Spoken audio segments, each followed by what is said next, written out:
Good morning, good afternoon, good evening, good time zone. Hello, hello everyone. Hi, hi, hi. How's it going? Chat is frozen. Yep, it is frozen. What can I say? We'll be like this for until the end of the year, unfortunately, until they fix it. How are you? I'm doing pretty good. I just woke up like 30 minutes ago, so yeah. Just the morning stuff. Did you sleep well? Yeah, I think so. I got like at least 6 hours of sleep, I think. That's enough. YouTube and they're piling up issues. I don't even know anymore. Like, I don't know if it's YouTube. I know YouTube has issues. Like, always. But, like, I think... I don't know. It might be something to do with, like, YouTube and OBS at the same time. I don't know. Got your coffee? Yeah, I got my coffee right now. You sound so sleepy? Yeah. Did you know that when you just wake up, you are sleepy? Whoa. I couldn't have known that. Did you eat anything yet? No, I just woke up.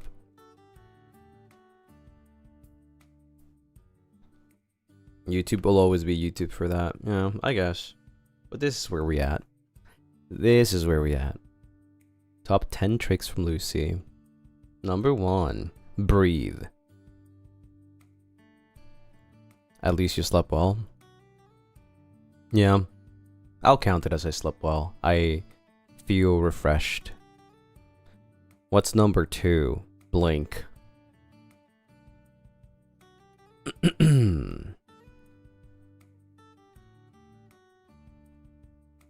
That's a news flash. Is this Lucien Lunaris news?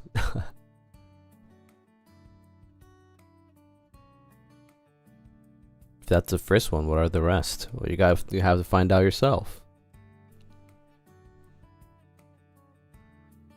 Lucy Me news. Learning a lot. Yeah. I learn a lot every day too. Get Moomba to find out more. That's a lie. That's a lie. Get it anyways, but that's a lie. Which reminds me, I don't think I've checked my Mii's to see if I get like new clothes today actually. So I'm gonna do that while you guys are chatting.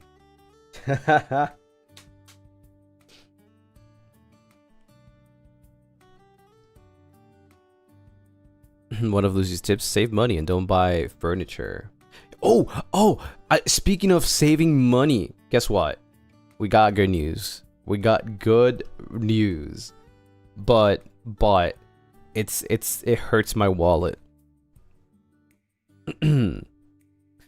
Yes, good news.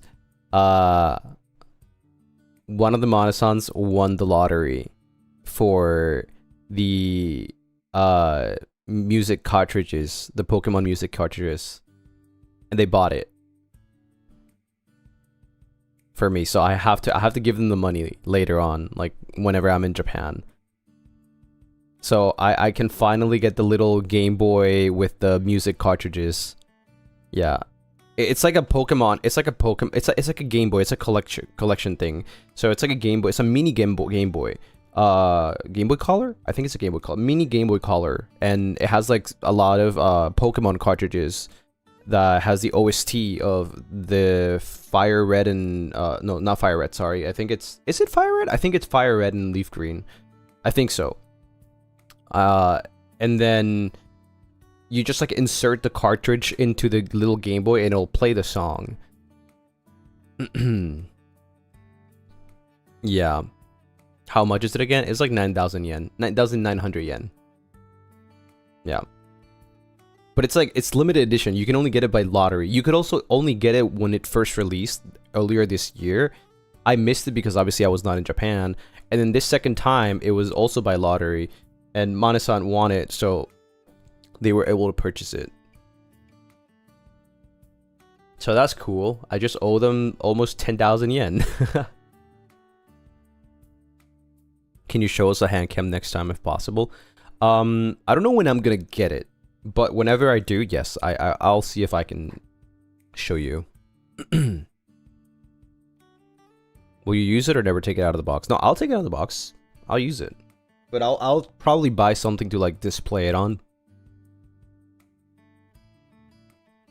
10k yen. Yeah, cause like, what's the point? It's supposed to be like a cartridge thing, Game Boy. So like, what's the point of having it inside the box, right? If you want to listen to it.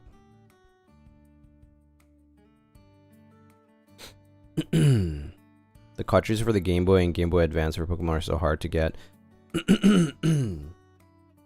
Well, I mean, basically the English version of that, which is the same by the way as the Japanese version, they're like reselling it for like $200-300.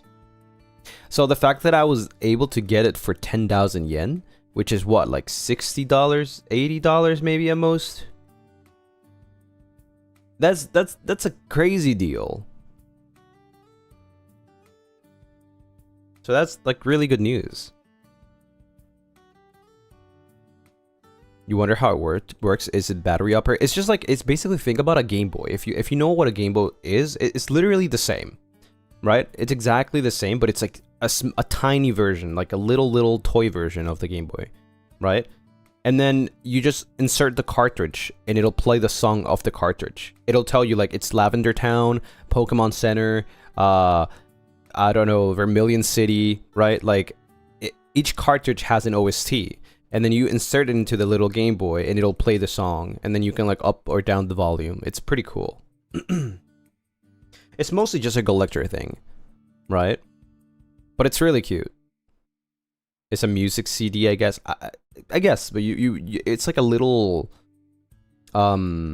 radio, right? You insert the cartridge and it'll just play the song of the cartridge.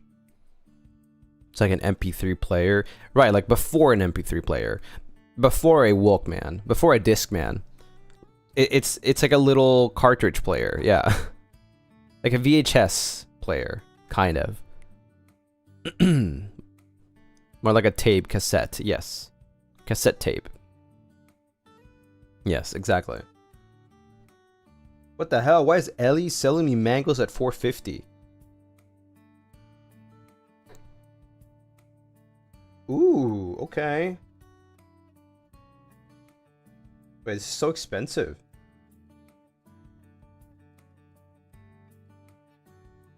Oh my god, I got a chicken animal print. I'm getting that. Oh, they change. Naruhodo. I'll take this one. Oh, this is sick though. I'm taking this.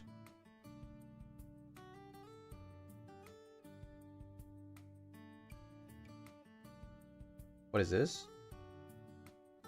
Nothing. 100,000 for an antique brooch? It's kind of crazy though. I have a unicorn horn. That's about it. I don't have that money, bro. Unfortunately, I don't have that money. Ellie got mangoes? Yeah. Ellie was selling me mangoes at the gacha. You getting the unicorn horn? No. It's in the middle of the freaking head. It doesn't work for Altus.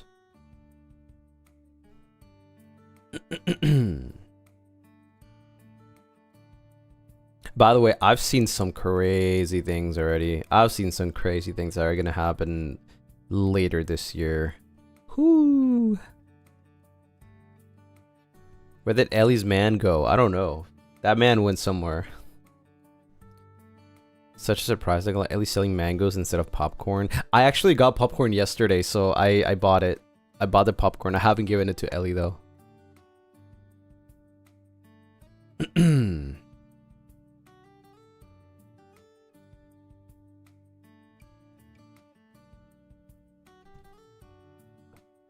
Crazy. Can you hint some? I've been recording a lot of things. That's the hint.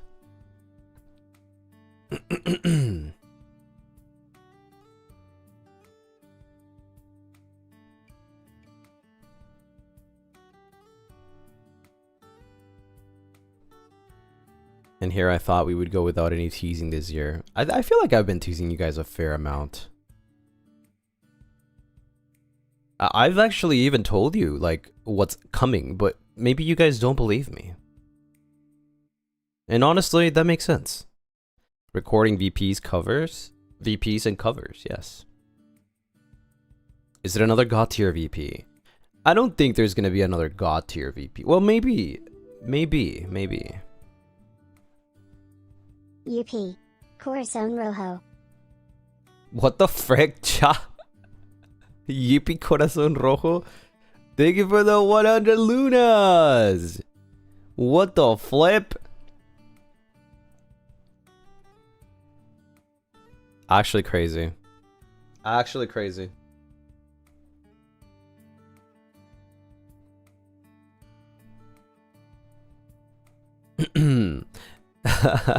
Thank you for the 100 lunas. Corazon Rojo. That was random but so cute. It was, yeah, I was not expecting that. As I was saying, I've told you guys a lot. If you want me to tell you exactly what I told you without telling you, then you would be surprised.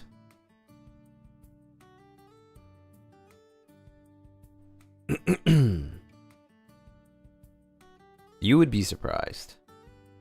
Also, by the way, I don't know how long we're gonna go today for. As I said before, I made a stream in the morning just in case I will go, like, you know. But I have some things to do, unfortunately, so we'll see how long we go with this stream. Can you repeat it again? Well, I've told you the name of my original song. I've told you the name of my next cover. I've told you what the next voice pack's gonna be. I told you my next cover after the first cover. I've told you another cover after that. I've told you another cover after that. And earlier this year, I told you the one of the covers is gonna be for the end of the year. And pretty much, yeah, pretty much that. You've been dropping hints. I'm more like I've been dropping it. Like I just, you know, you guys wouldn't know what it is exactly.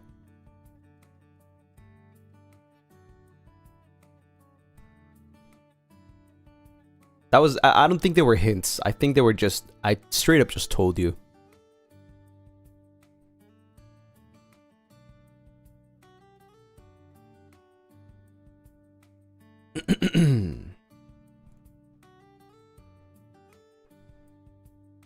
Since when? Since the beginning of the year? The cover stuff more like early, like maybe like a month or 2 months ago.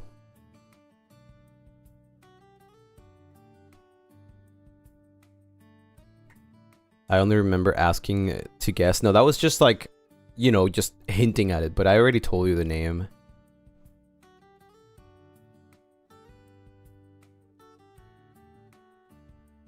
I have a guess for the title for your original song, but I don't know about other stuff. Yeah, the name of my original song is called Dear Today.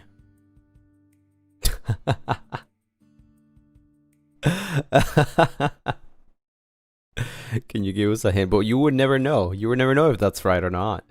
Hey, it might be it. You might think it's a troll, but it's not. Or maybe it is. I'm playing with your mind. Although, to be fair, that is not a bad name, and I wouldn't, if I were to want to continue the story of Dear Yesterday, then I would probably call the next song Dear Today. I don't think that's a bad idea. I know it sounds like a meme, but I don't think that's a bad idea. If I were to ever continue the story of it.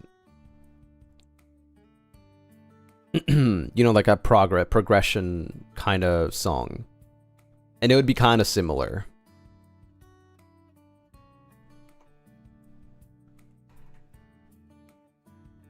And then Dear Tomorrow would also be a good name for a song.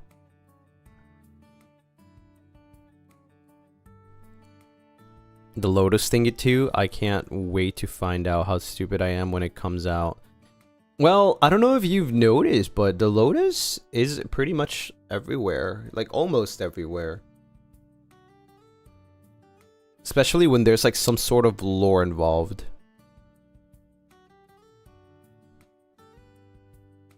If it's not in, if the lotus is not there, then it means it's probably nothing to do with lore.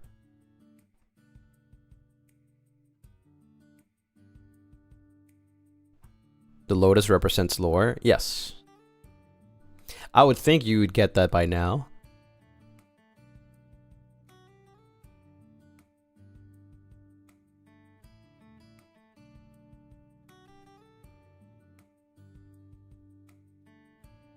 Everywhere, we only saw it in your tweet.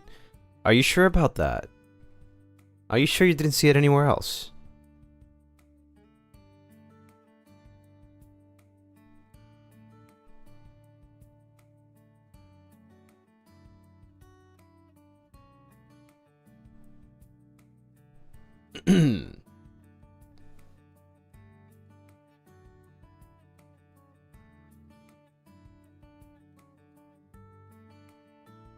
Why are you doing this to us? We missed it again somewhere. Well, somebody said it in chat.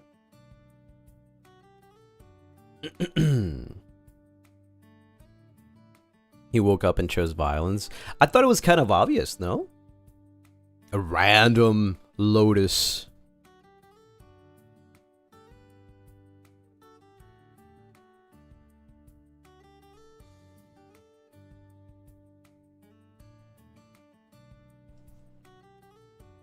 And yes, the lotuses do have significance. You need to search them up.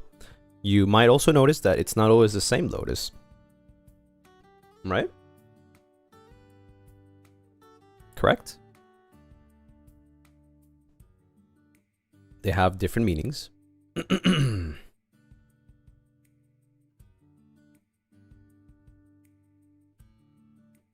You overestimate my brain.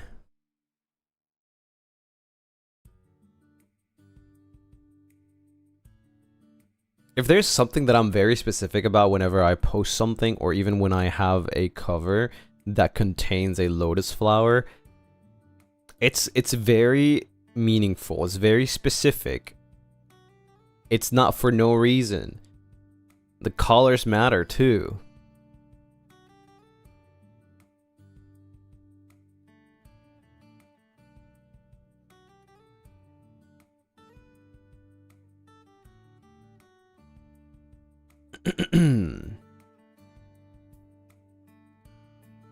Now, what could it be though? That's up to your interpretation, because it might not be anything to do with the video itself, but it could be with a certain part of the lyrics of a song, or a certain like scenario.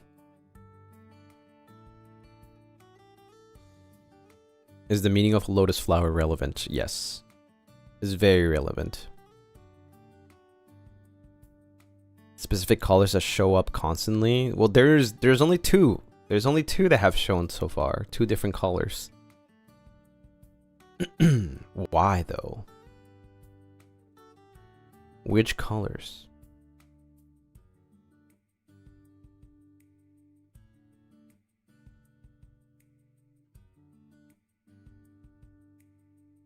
I feel like he's giving us homework to stream his covers and pay attention.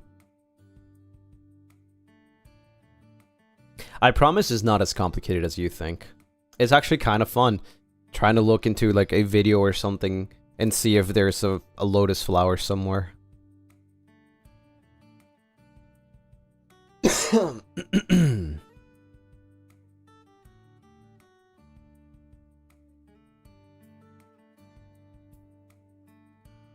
Colorblind people hearing this right now. What? Well, that is unfortunate.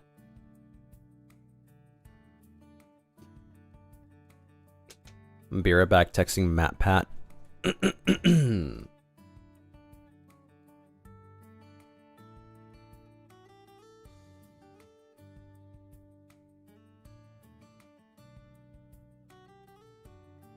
If it is what I think it is, I got that in 20 minutes and I was like, no way, I'm not gonna believe this.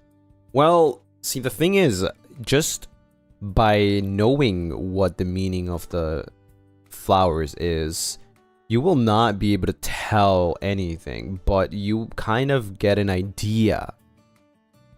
right? You kind of get an idea of what's going on. You have to think about it more as a symbolization rather than, how do you say, like a resolution, right? It's more like, what does it symbolize? And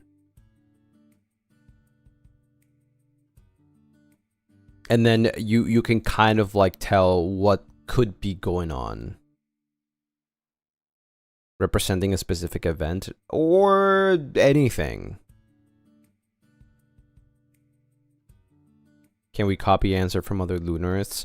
I would have thought that there was like a, I think there, so there is a tag. There's a hashtag Lunorium where like, as far as I remember, like people were keeping track of things. I don't think it's been updated with anything in the past like year probably.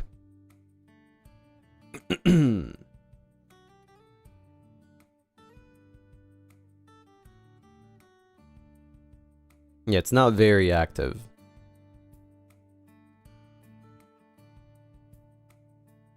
But now it could be. It could be any time. I feel like there's a lot of lore that people haven't like recorded or updated.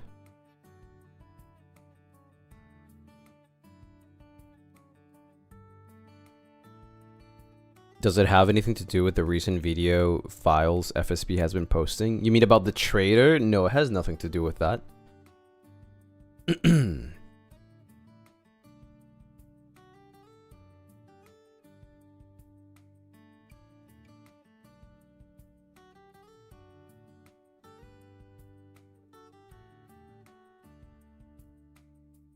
How to get into the mind of Lucy.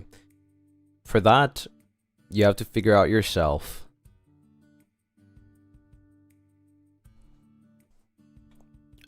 Evan, thank you so much for the 20 moons. It's my birthday today, but I won't be on stream because of work. Is it okay to request happy birthday song in Spanish, by the way? Good luck on the game. Cumpleaños feliz. Cumpleaños feliz. Cumpleaños querido. How do you say, wait. Cumpleaños, Evan. Cumpleaños feliz. How do you say, like, how do you say, I don't know how to say, like, querido, querida, for, like, they, them. I don't know. There's no, like, there's no word for it. What is Evan in Spanish? Evan? Yeah, that's not a thing. That's why I was like, wait, how do you say? That's not a thing. It's either like, yeah, it's either feminine or masculine. Like you can't. There's no in between.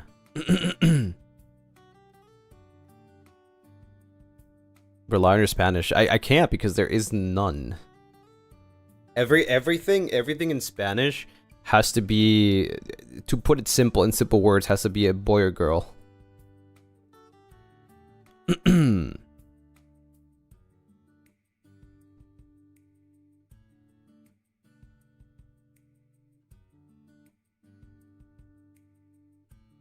Yeah. How do they call when it's a mixed group? I don't know how to explain it. I mean, if you're trying to direct to a group, you would say ellos or ellas. That's the thing. There's no like, because ellos is masculine regardless, which would be they them, and then ellas is feminine, which would be they them as well. So there's no, yeah, there's no they them.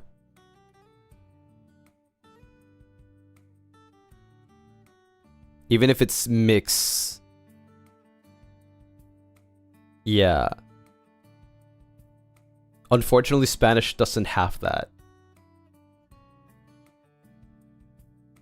Yeah, even objects are gendered. Yeah.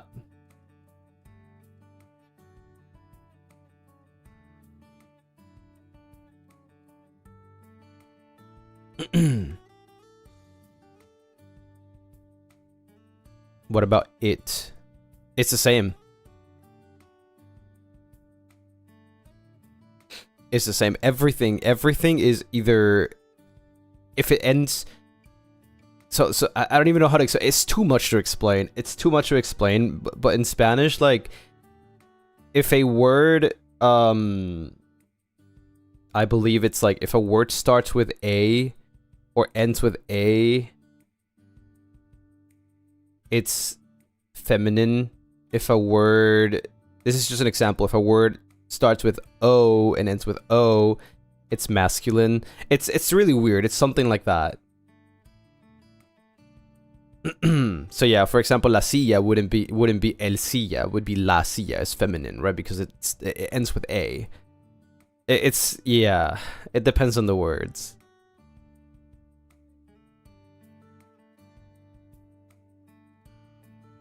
So if you see a group of boys, you say ellos. If you see a group of girls, you say ellas. If you see a mixed group, you would say ellos, because it's a mixed group.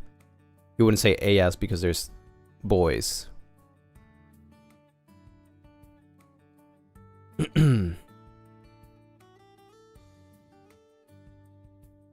Yeah, there's just literally there's no they them in Spanish.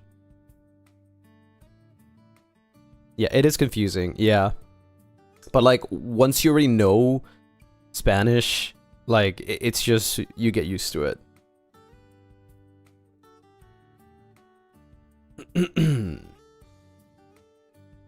But if he's part of the girlies, if there's only one boy and like 5 girls, I think in that case you would still probably say ellos.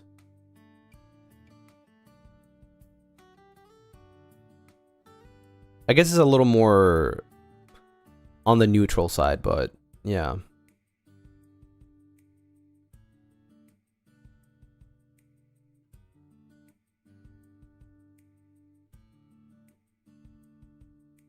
What's the gender of the fridge? El.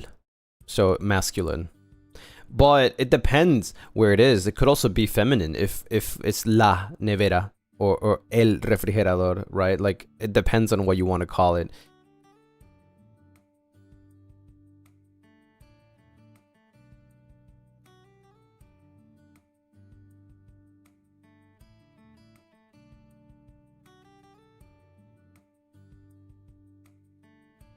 La refri. Well, that wouldn't make sense, right? Grammatically, it would not make sense. Because it ends in dor. If it's refrigerador, then it should be el refrigerador. Like, grammatically correct, it should be el. But then, the rules are broken a lot in Spanish, so... What about the table? It would be la mesa. But then if it's a big table, el mesón. Right? So it's weird. It's so hard. It's so difficult.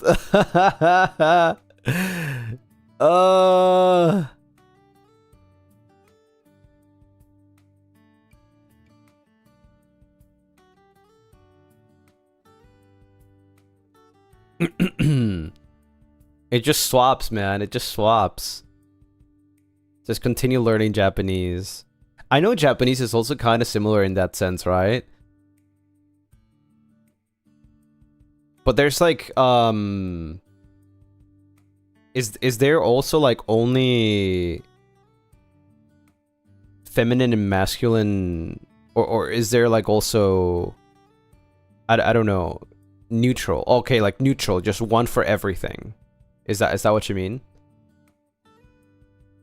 Or is it like, does it also have a neutral? Like, we have, in Japanese, you have all of them. Technically.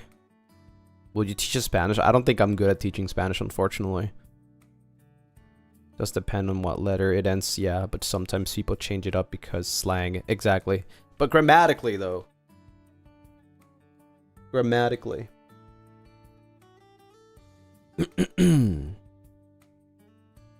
Gender or neutral. Naruhodo. Evan, thank you for the cake, and Evan, thank you so much for the super. Also, have this slice of cake. Just take one bite and share the rest with the soulblings.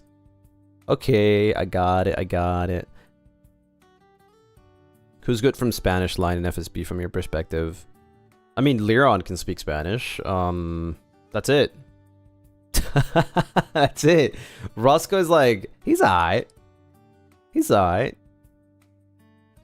Honey, thank you so much for the kitty. Honey, thank you for the peach. Honey, thank you for the salt. Alfonsita, thank you for the kitty. Alfonsita, thank you for the trees.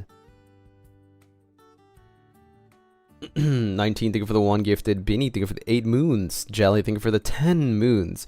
It is my birthday today, and I'd like to ask you, can you give me a little happy challenge to work on this year? Hi, soulblings. Okay, but first, happy birthday to you. Happy birthday to you. Happy birthday, dear Jelly. Happy birthday to you. Yippee! And then the challenge would be...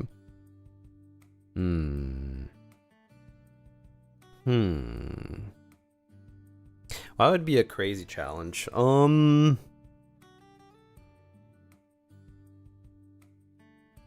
want you to do something this year. You still have a lot of time.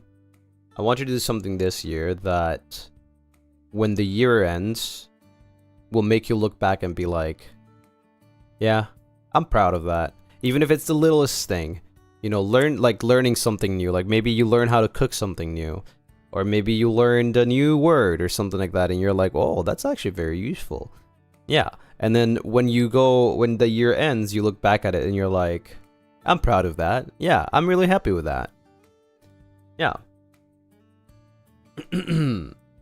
It's something that doesn't require too much effort, right?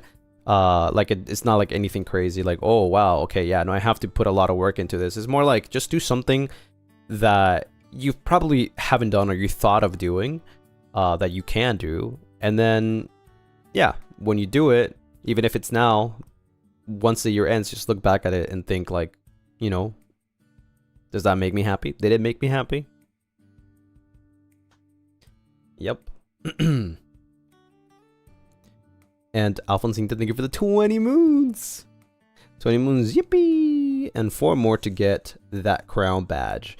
The Lotus hints got me though. Totally not rechecking which stuff we saw it from before. Are you doing the same for yourself too, Lucy? I feel like I do that a lot all the time, right? Like when the year ends, I kind of just like do a little recap and then just think like, what did I do this year, right?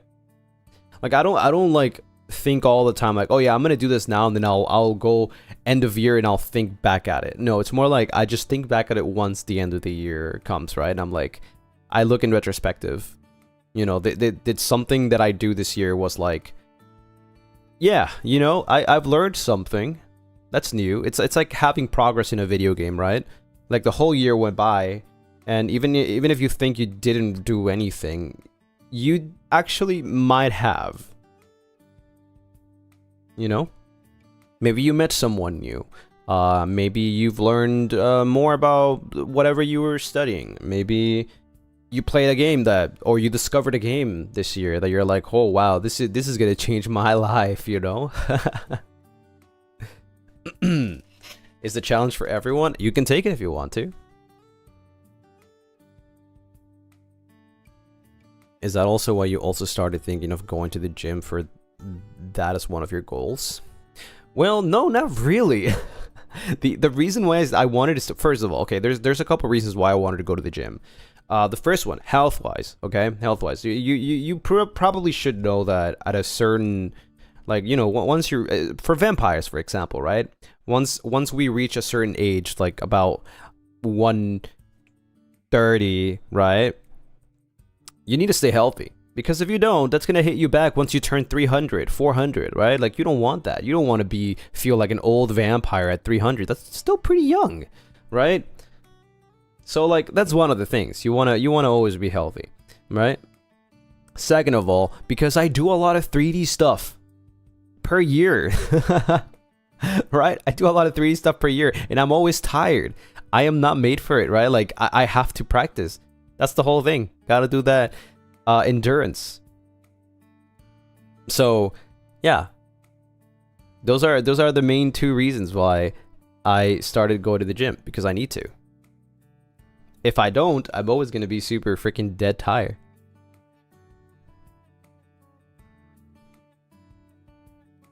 Yeah, for I think for human years, you know, you'll be just fine without even working out. Like, obviously it's recommended to like just go to the gym, but like I feel like your body's a little more like less punishing once you're like maybe up to 25. But after you start turning like 25, 26, 30 plus, it's, you know, it's very punishing if you don't work out. You know, anything is very, very punishing. Your body doesn't recover as well. Right? I am very happy that I've taken care of myself, because I've never gotten back pains. I've never gotten like, I mean, aside from like neck pains, but that's like pretty common if you don't sleep well. But like, you know, I've known a lot of people that like have really, really, really bad back pains. Right? At already like very early ages. So yeah. Posture check, stretching, you know, all of that is very important to do. Just look at it like this, like you're still a baby technically until you're like 25, right? Because your body's like babying you. It's got this like recovery system, like you'll get damaged as much as you would get damaged and it'll recover like quite quickly. But past 25, 30, it won't be the same.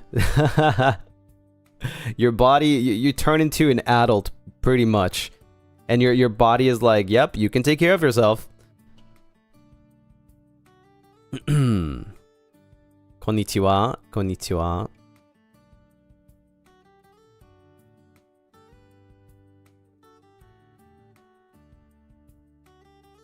You sit a lot too, so gym helps a lot. That is true, yeah. Any kind of physical activity, to be fair. Those of us over 25 just got called old. I wouldn't say old. Like I said, I think like up to like 40, in my opinion, is like you're still pretty young, and 50 is like, you know, you're starting to get to the age where like it matters even more that you take care of yourself. But I think up to 40, you're still young. 50 is like, you know, you're kind of like catching up to the age, in my opinion. 30 still feel young to me, because it is. It's like 30 is like you're 5 years into adulthood pretty much. Because that's when you start feeling it, you know? If you didn't take care of yourself from 25 to 30 you will feel it. Right? And if you still keep on not taking care of yourself, you'll feel old at 40. Right? But there's people that are super healthy and young at 40.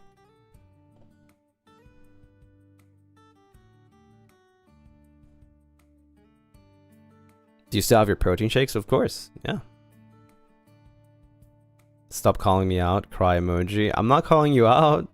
I'm just giving you a very good life advice. And that is, take care of yourself. Right? Eat well. Which is very, very important. Like having good nutrition. You don't necessarily have to go to the gym. You can just work out.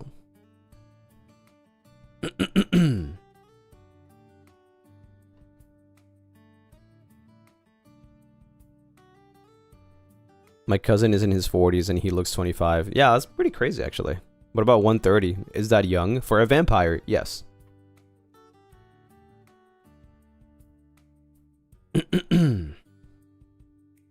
Even all the way up to 500 for a vampire, it's pretty young. What's your favorite time in the gym? To be fair, I think I just like doing biceps. I think that's like, I guess it's like also the easiest, but it's also pretty fun because I get to see my arms pump and it looks cool. I'm like, sheesh. So 501 is old. I think it's pretty, no, it's pretty young still. I think a 1,000-year-old vampire might be getting there. Any proof? No, there's no proof. Do you always dread leg day? I just don't like leg day because it's like, it's probably the most difficult one. I think the reason why is because I spent so much time sitting that obviously my legs don't have that strength to carry more than my weight, right? Like I can walk pretty normally, obviously, duh. Daily, on the daily life, I'm always just carrying my whole body, right? But when it comes to like putting heavy weights, and I'm talking like 30 to 40 extra pounds on me, and then like redoing that over and over and over, it gets very tiring, right? For like a whole hour, right? Because I usually go to the gym for like a whole hour. So yeah, it's just kind of annoying. And I do weighted squats too, so that's painful. That is very painful. My legs are not as strong as my arms.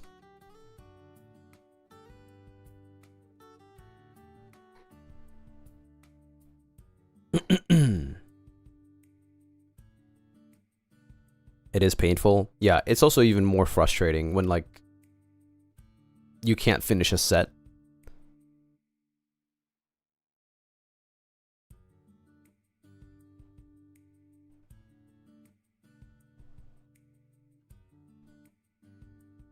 Started doing 10 squats a day each hour for some weeks now, and it actually shows in my knee strength. That makes sense. Oh my god, I'm gonna sneeze.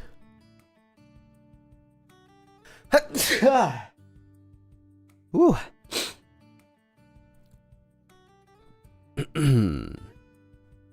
Reminder to stretch before and after exercise for everyone.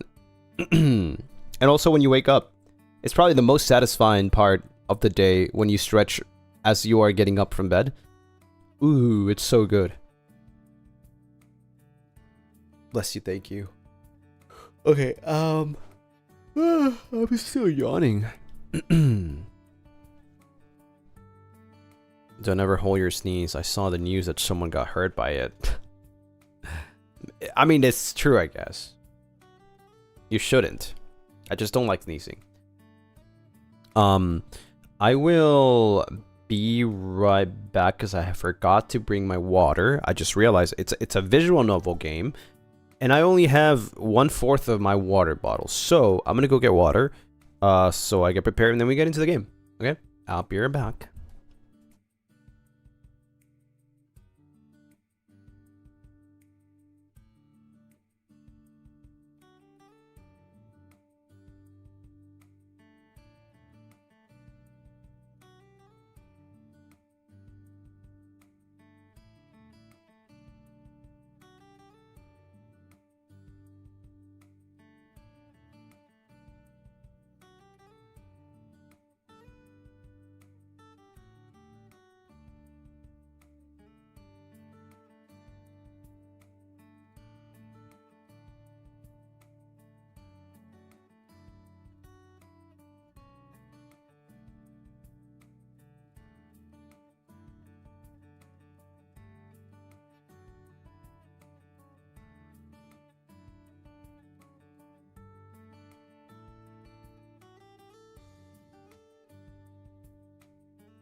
Hello, hello.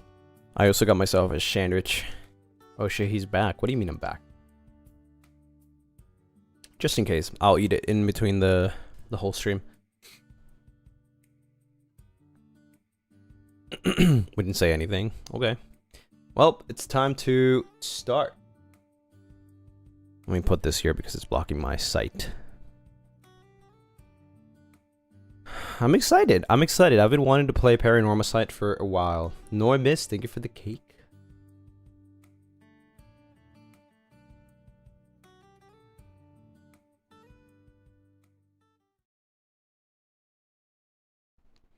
Tuna sandwich? No, I didn't have enough time to make mixed tuna. Oh, this is loud. Wait. But the music though, it's so good. What the hell? I was not expecting that.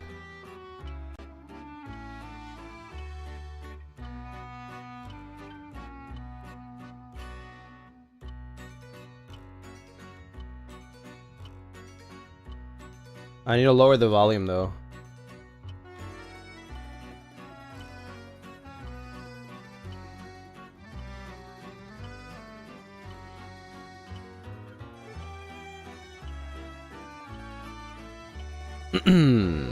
Square Enix, yep. They always have really good music. Wait, what the hell? Volume mixer.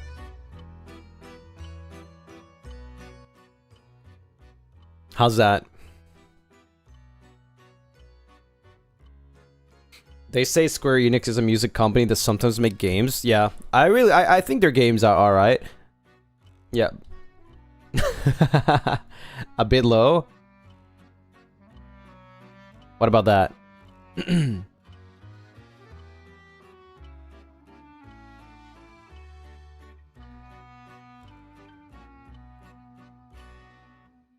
How is that?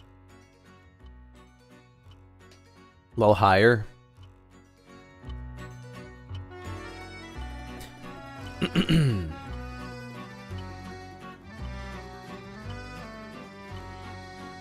This is good. Okay. Ah, you are here.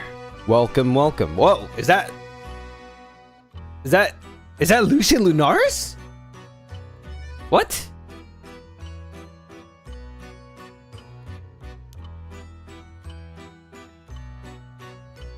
I have been eagerly awaiting your arrival. Never mind. That's not Lucien Lunaris. Allow me to introduce myself. I am the storyteller. Pleased to make your acquaintance. I shall be your guide going forward. Now then, before we begin our story, there are several things I must bring to your attention. First, this game uses autosave. Oh wow, breaking the fourth wall already. Okay. I mean, he is the storyteller, so that makes sense. The game will automatically save at regular intervals, so you may stop playing at any time. Great! Saving is a very important element of games. It is the only way to keep your memories in place. If you do not wish to rely on autosave alone, you can also save manually via the menu. Next, please look at the upper right of this screen. This is the menu button. Whoa! Auto button display, person of interest. The storyteller guides those who visit Paranormal Site. Everything else about him remains a mystery.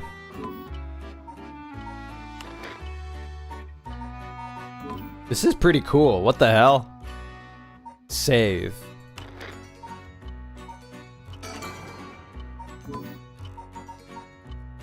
Options. Game language. Okay. Vibration. I don't have a controller. Not for this game. Text speed. Instant. Brightness. I think it's okay.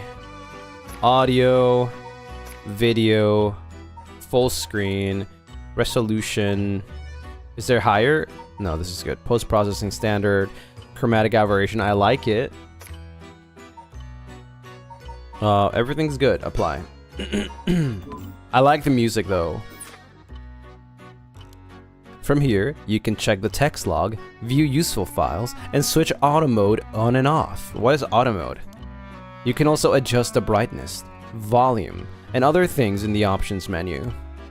For instance, if there is a voice you would prefer not to hear, you can mute it by setting the voice volume. There's a voice?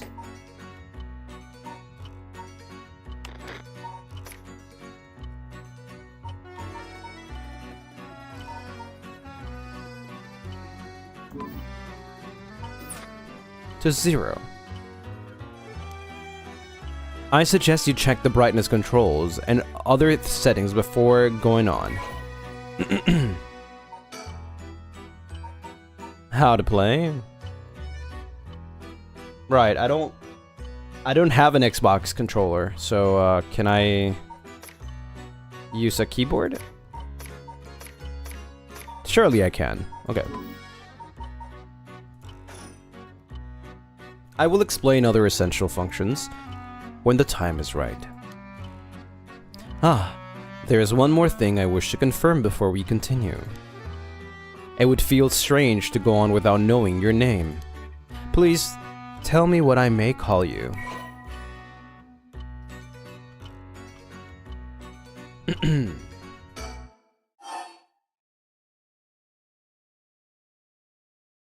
What?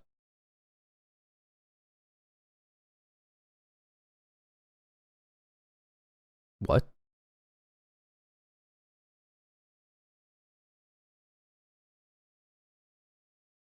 That's kind of scary. What? I never said...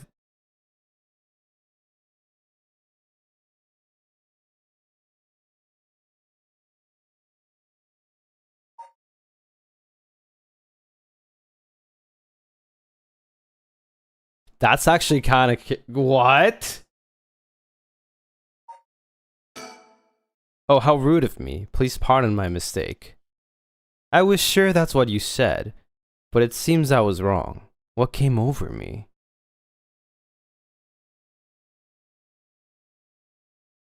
What? It takes your Steam name? Maybe. Let me try again. You wish to be called Lucien. Yes. I see. Very good. I seem to have gotten it right this time. It pulls the Steam name? Oh, that's crazy, actually. Oh my god. Alright. Now that we've been properly introduced, let us begin our story. From antiquity to present day, regardless of how society and civilization evolve, death has been a constant presence that none have ever escaped. Presented by Lucien. Whether it is one's own or that of someone close, death is always a difficult thing to accept. This is an immutable reality, a value shared by all, no matter the age in which they live. In fact, oral traditions reflecting people's fears and prayers regarding death still remain. Ghosts, spirits, and so on. Similarly, in attempt to defy death, many curses, rituals, and customs have been born, from burning spirit essence, incense, to summoning the souls of the dead. Some of those secret arts are still being passed down to this day. On that note, Lucien, this may seem rather abrupt, but... is there someone you wish to bring back from the dead? What if you had one chance to use the secret art of resurrecting the dead? Yes, if you had the power to bring someone back to life, one time and only one time, what would you do, Lucien? I'd use it even if I had to sacrifice myself. I'd use it even if I had to sacrifice someone. I'd use it if it came at no cost. I wouldn't want it. Let someone else have it. Wow, that's crazy. That's crazy. Does that matter? Does that choice matter? I see. Very interesting. Yes, yes, that is what I thought you would say. What seems to be the matter? Ah, you want to know what this box that has been sitting here is? It's quite the curious thing, isn't it? This is called a color television. The world I will be sending you to is full of devices such as this that do not exist in the age you are from. In this era, a color television can be found in nearly every household. That is not all, for example.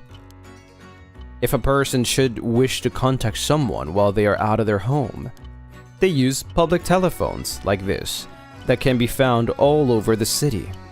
Can you imagine what life would be like in such a time?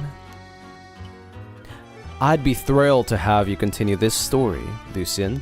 After all, that is why you came here, no? So let us begin. I have kept you waiting long enough.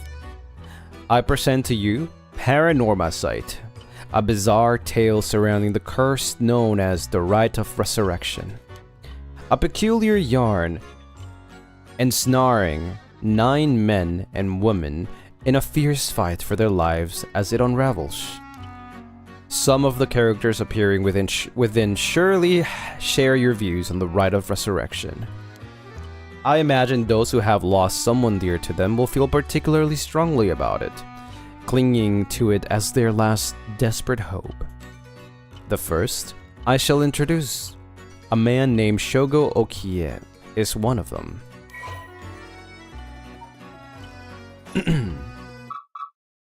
Breaking news. Oh, I wonder what it could be at such a time. Early this morning, the body of a drowned man was discovered at a park in Sumida City. Police have identified the body as Shogo Okie, a 25-year-old man who worked at a company in the area. As signs of a struggle were found, the Sumida police suspect foul play and have launched an investigation. Oh, excuse me. Please pay no mind to what you have just seen. Goodness, you very nearly saw something that would have spoiled the story. Just pretend you did not see that. Let us turn back time a smidge and start again from there. Do you understand? You saw nothing. You know nothing.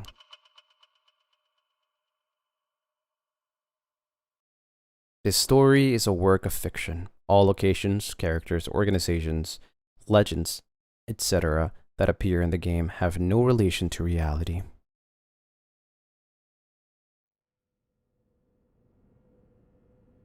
That's a really cool introduction. Holy frick. Shogo? Shogo, are you alright?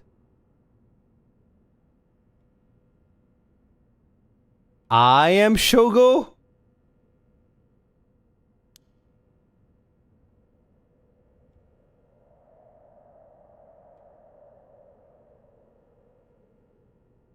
I die? What? Hey, can you hear me?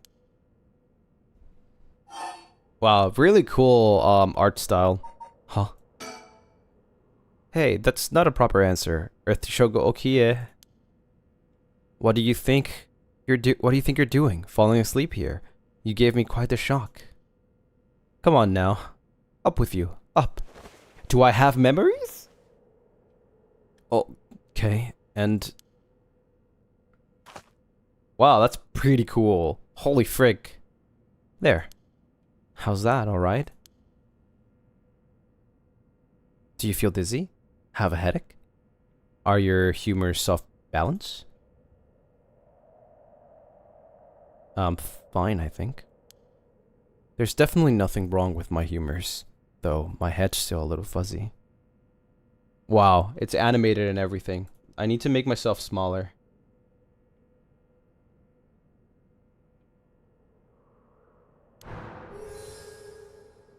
Office worker.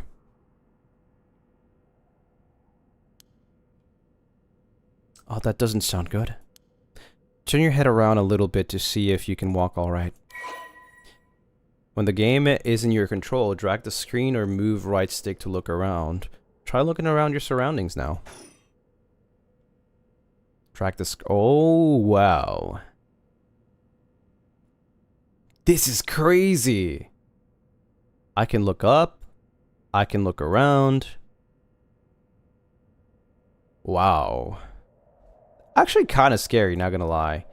If you see this place being like that, yeah, that'd be kind of scary. Oh my god! Dude, don't do that! Do you remember anything? Like, where we are? Or what we're doing? Oh no. You look so confused. You're messing with me, right? Stop it, you're scaring me. Alright, let's just calm down. Take a good look around you, okay? You can converse with people by selecting their faces. Yikes, that was close. If we died before we got our hands on the right of resurrection, everything would be over before it started. Surroundings. Huh? Where are we? Oh, right. This is Sumida City, Tokyo. We're at Kinshibori Park near Kinshicho Station. Yoko brought me here saying she needed my help with something important.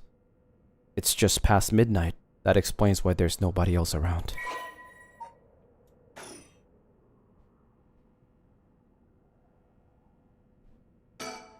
These telephone booths are all over town. The lights are always on, so they can be used in an emergency.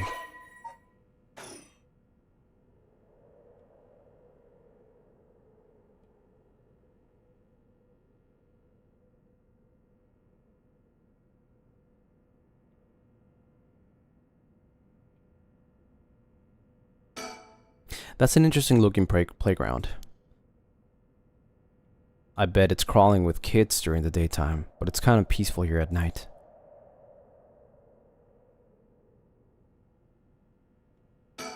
That's Yoko Fukunaga. Good, at least I can remember that much. I first met her about a month ago. She's 23, works as a housekeeper, and is really into the occult. If I think harder, I can probably recall a little more about what's going on. We've only met a few times, but we've really hit it off. She's a lot of fun to be around. I have no idea how she feels, though. I get the sense she isn't thinking about me that way right now. But I know I've got a thing for bubbly girls who are into dark things like the occult.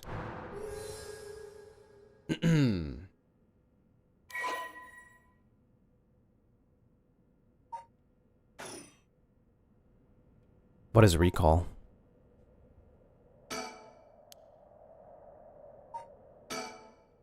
Let me think. What can I remember? Okay. Her name is Yoko Fukunaga. We met about a month ago. What's the deal with this park?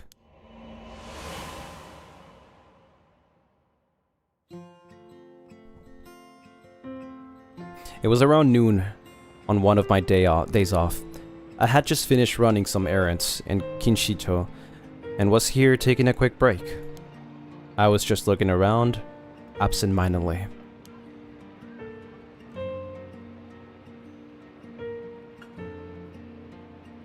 When I noticed this girl loitering about. She was digging up holes in the sandbox and searching around the playground. She seemed to be enjoying herself, talking to the animal figures and petting them on their heads. My curiosity got the better of me before long, and I struck up a conversation. Wow. Extroverts, am I right? Hey, are you looking for something? Sorry, I must look like a total weirdo. Yeah. I guess you could say I'm looking for something. If you want, I could give you a hand. Really? I mean, that'd be a huge help, but... But? Are you really just a good Samaritan?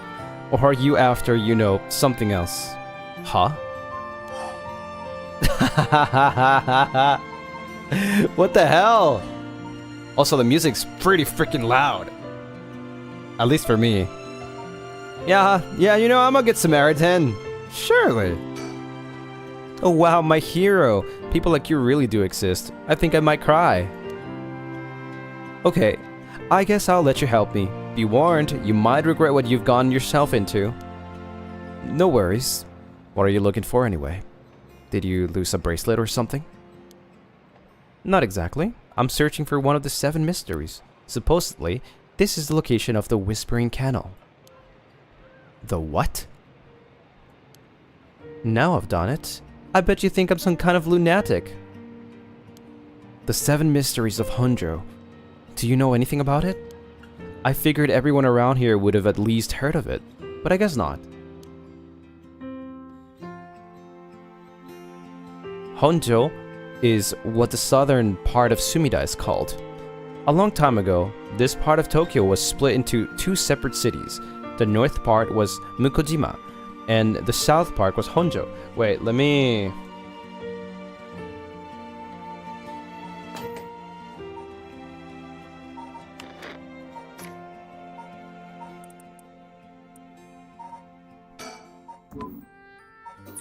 The music is just too good though. It reminds me of freaking Final Fantasy, I guess. It makes sense. It's Square Enix anyways. Huh?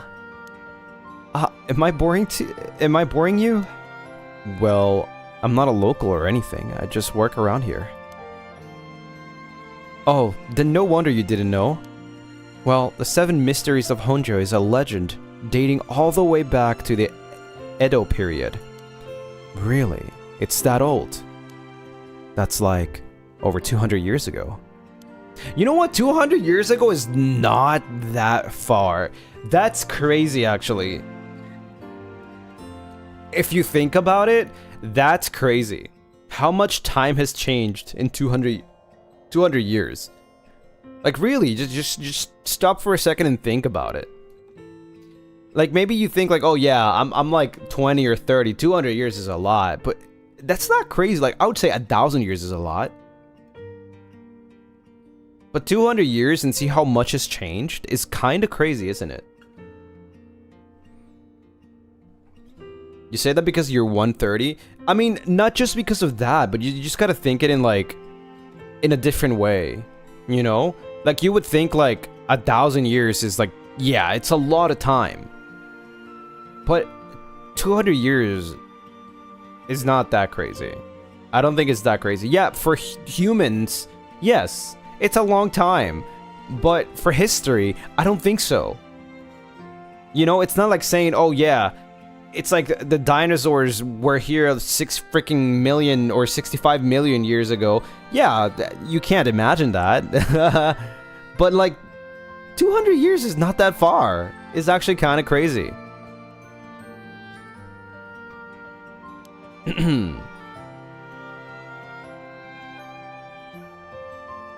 I just assume it was one of those fake stories made up to chase the occult craze. I don't blame you. A lot of the popular stories going around are pretty fishy. But the 7 mysteries of Honjo are different because they're all true. They're true? That's what I said. They're the real deal. So, hold on. What does that mean? Are you telling me there's actually paranormal stuff at work in this park? Yup, pretty much. But there's got to be more to it. After all I've done, I still haven't found a thing. That was the first time I met Yoko Fukunaga.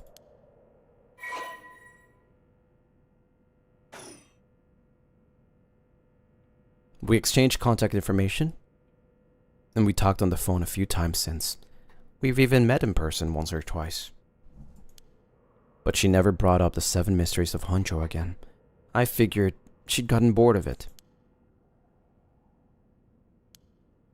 Huh? Wait a second. Where did Yoko go?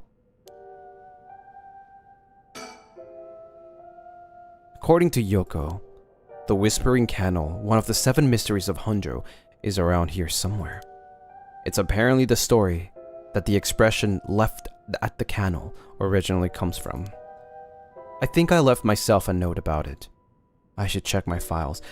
Well, I wouldn't know about that. What do you mean left at the canal? I don't know that. Is that like a Japanese thing?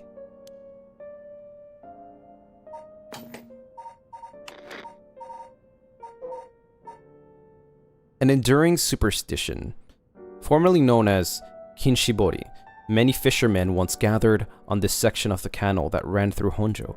As their days came to a close and the fishermen gathered up their catches, a terrifying voice would rise up from the canal, whispering, "Leave it behind, leave it behind." Those who ignored the voice found themselves unable to move and their previously full baskets of fish emptied. They would then be dragged into the canal, never to return. This strange phenomenon continued to occur, and the people began to call this body of water the Whispering Canal. Sumida City, Tokyo. One of the 23 districts of Tokyo, located in the eastern part of the city. It is surrounded by the Sumida, Arakawa, and Kyunaka rivers. At the start of the Showa era, the area was still divided into two districts, the southern Honjo and the northern Mukojima, but they were merged into one district after the Second World War. It is said to be named after the Sumida River and the banks that line it. Unlike the river, however, its name uses the character for ink rather than that for corner. Even now, people still frequently mix up the two. Despite suffering extensive damage from both the Great Kanto earthquake and air bombings during the war, Sumida managed to recover and come out on top every time. Once filled with samurai residences, it is now home to a thriving industrial district and many residential zones, though evidence of its previous characters can still be found all around the area.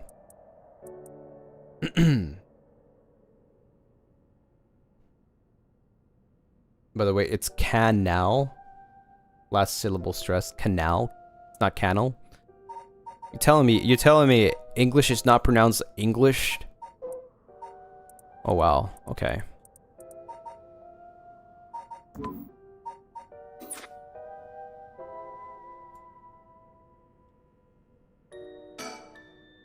There she is.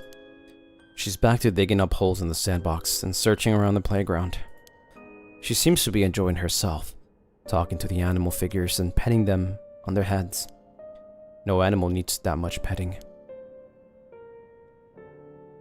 Oh, I can zoom in and out too.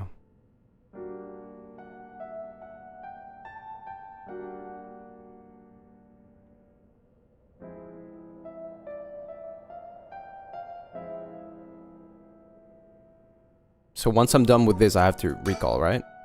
That's right. She asked me to come here to help. Help her look for one of the 7 mysteries. Actually, I think I did some research into the 7 mysteries of Honjo. I can't remember all too well. I should check my files.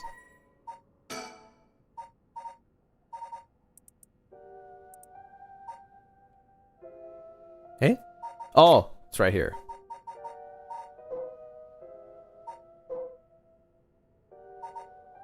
This one, right? We already read this, right? Yeah.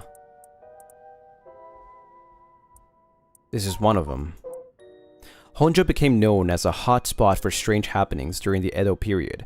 A number of these stories have survived to this day and become known as the 7 mysteries of Honjo.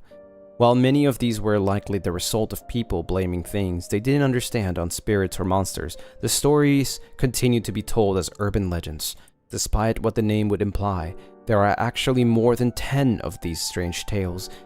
Their roots likely come from stories told by the city's common folk. The most famous of the stories is the Whispering Canal, which eventually became the basis for both an idiom and a well-known Rakugo story. The most famous of the 7 mysteries, the Whispering Canal, the Fool's Procession, the Beckoning Light, the Hunting Clappers. Damn, that one's crazy.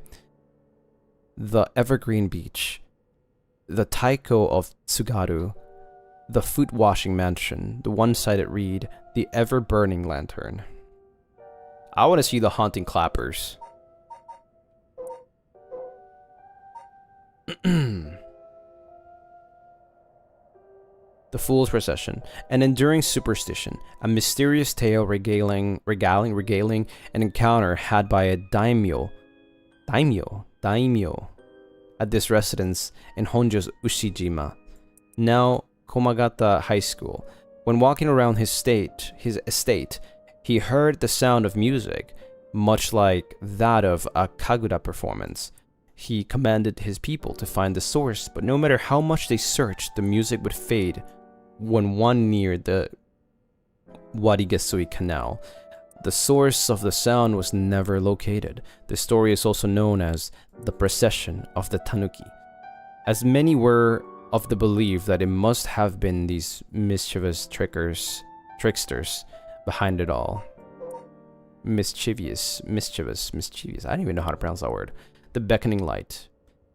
While walking along the road near Hoonji at night, one might spot a hazy lantern light up ahead. Despite there being no one around, following it will cause it to go out suddenly when getting near. What? Okay, so it just turns off.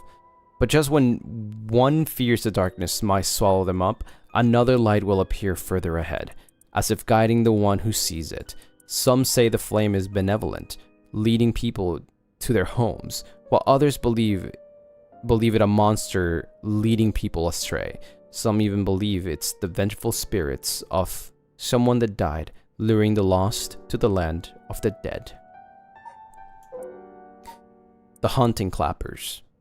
As the evening bell rings in Iriecho, near present-day Shumoku Bridge, a night watchman patrols the dark streets and announces his presence by shouting warnings about fires, all the while striking his wooden clappers.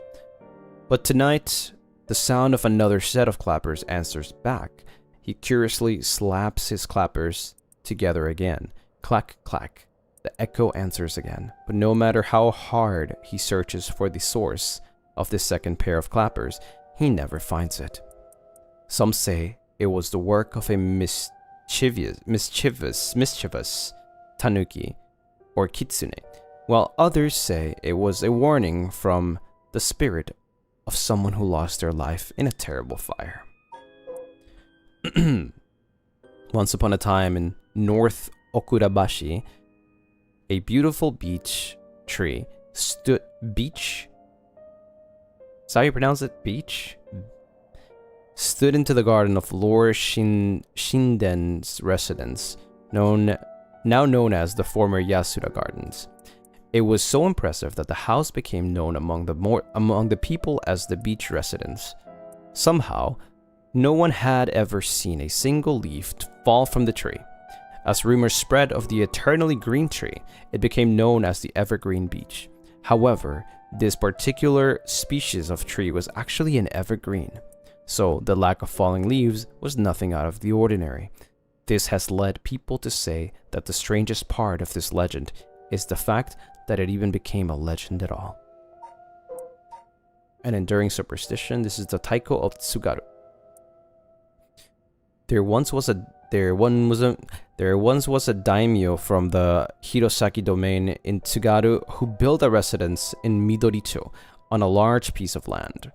On this estate was an almost 8 meter tall, I can't read English anymore, 8 meter tall tower that served as a lookout for fires.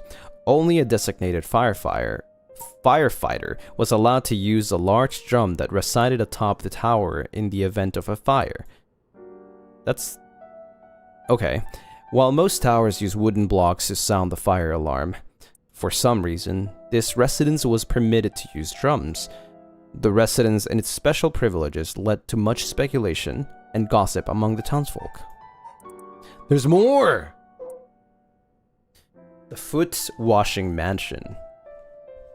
This is a story of something that occurred in the dead of night in a residence in Mikasacho, modern-day South Warigesui Street in Kamizawa. A foul-smelling wind rattled the house. A foul-smelling wind rattled the house. Suddenly, a giant foot drenched in blood smashed through the ceiling. Wash. it commanded.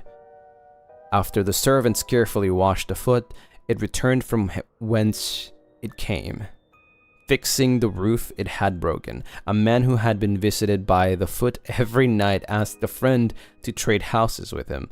That night, the foot stopped appearing. What the hell?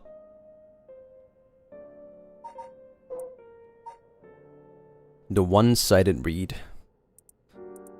There was once an infamous rogue by the name of Tomezo, who fell for a woman named Okoma. Tomezo persistently chased after Okoma, attempting to win her heart over and over again, but she rejected his advances each time. Enraged by her indifference to him, Tomezo brought a dagger to a canal near Ryogoku Bridge and attacked Okoma.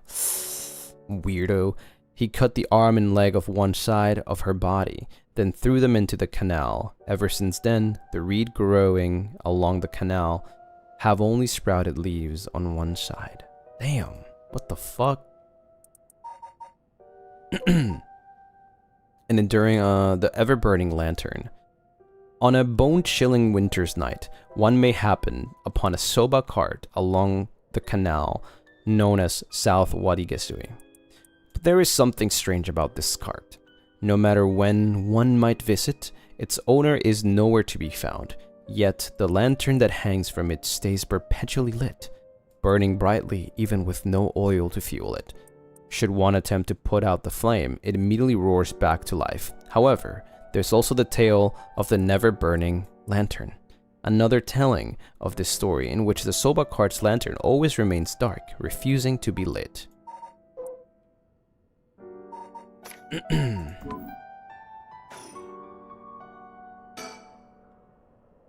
Oh, wait, she's coming back this way. Hey, what was that just now?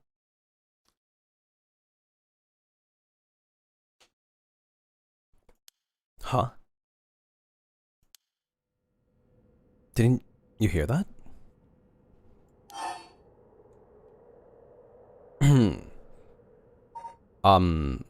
You're hearing things. I didn't hear anything. Did you guys hear anything?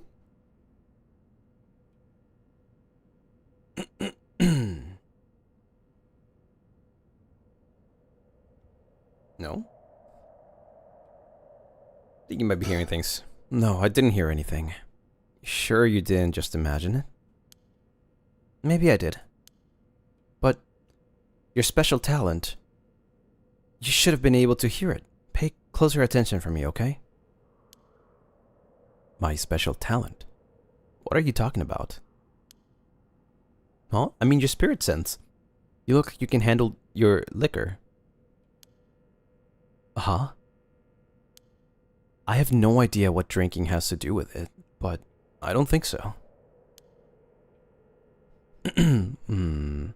Well, you must. I mean, you can see me, right?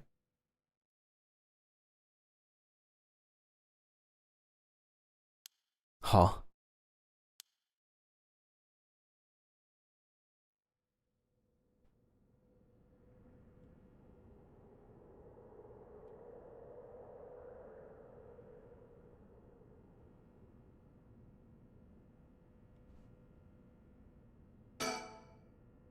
It's gone late. Really late, actually. It's already past 1 a.m.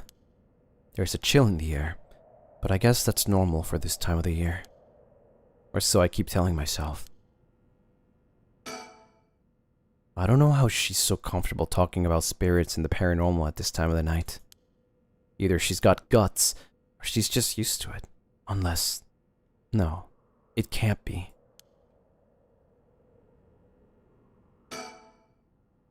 Wait. You're kidding, right? About what? I mean, just now. It kinda sounded like you were saying that only people with the spirit sense can see you. Of course that was a joke. Duh. You don't really think I'm some kind of evil spirit, do you? But yeah. I meant what I said about your spirit sense being strong. I bet you could down a whole gimlet in one gulp. Seriously. That's the real reason I asked you to help me with the 7 mysteries of Honjo business. Okay, let me just clarify something. Are you saying you can actually see paranormal stuff? Sure, I could handle a solid Moscow Mule. Why are you measuring this in terms of cocktails? Not a believer, huh? Well, that's no matter. But you have to have seen some weird stuff over the years, right? Weird stuff? Yeah, like things you could see but could never understand. You can't be serious.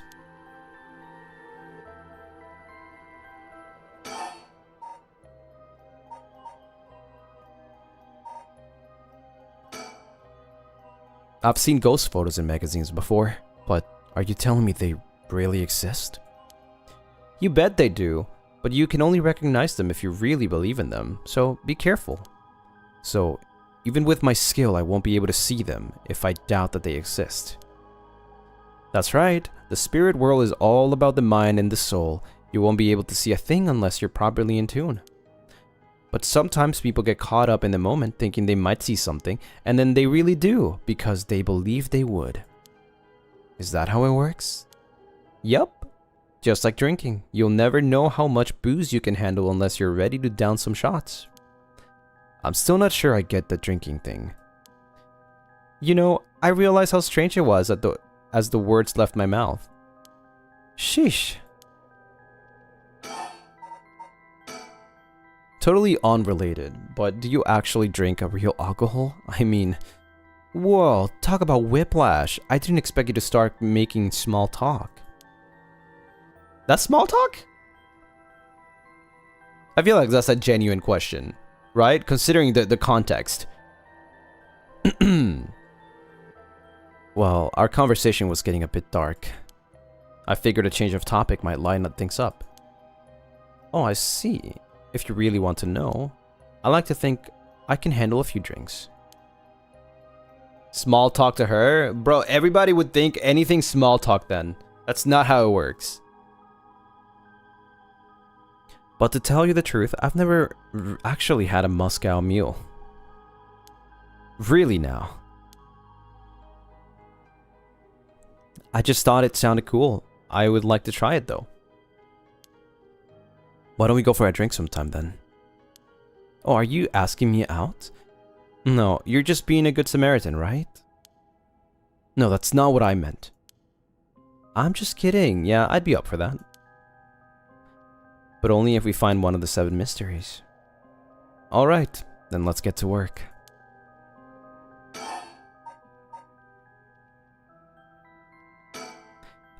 I just remembered. Actually, did some research on the 7 mysteries of Honjo at the library. You did? What did you find? Well, I discovered a few interesting things. Ooh, tell me everything. So, I read some of the stories. None of them were, well, scary. I thought these were supposed to be ghost stories. That's true. They're more like a collection of superstitions, really. But there are some pretty disturbing ones in the mix. Yeah, like the one that's supposed to take place here, the Whispering Canal. People who fish in the canal would hear a voice call out saying, "Leave it." They had to abandon their catch or the canal would take it. Right. Is that what you're expecting to find here in this park? Not quite. We're talking about a folk tale from hundreds of years ago. After centuries of the telephone game, who knows if it's anything like the original story?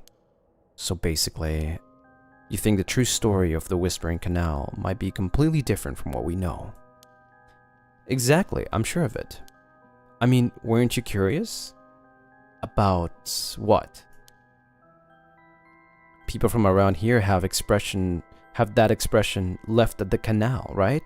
Meaning to abandon someone. This story is where it comes from. Except the story being told today is about fish. There's nothing in it about leaving people behind. Now that you mention it, that's true. So, you're saying the original story maybe did involve someone being abandoned? That's what I'm trying to find out. Ah, gotcha. Oh, by the way, were we talking about the rite of resurrection? Yeah, your memory is as strong as your tolerance. I'm gonna start calling you Martini Man Shogo. I'm really climbing up the drinks menu, huh? So, you know about it, huh? The rite of resurrection. A magazine ran a feature on it recently that got practically everyone talking about it. Really? Maybe that's where I heard about it. Still, I don't know, it seems a little too far-fetched to be true. So the rite of resurrection. It's the forbidden art of bringing the dead back to life, concocted by a famous onmyoji from an ancient age. Rumor has it, an old manuscript containing actual concrete details about the rite was recently discovered. This rumor comes from a presentation given by local historian Hideki Araisi at an academic conference. You sure know a lot about this stuff. That's because I'm secretly a huge occult buff. Buff? I kinda got that. Oh. But if a researcher spoke about it at an academic conference, it must have some basis in fact. Exactly. That's why I believe the rite of resurrection is real. Now I'm starting to believe it too. Good. The pursuit of the unknown starts with belief. I got that from Professor Arashi himself.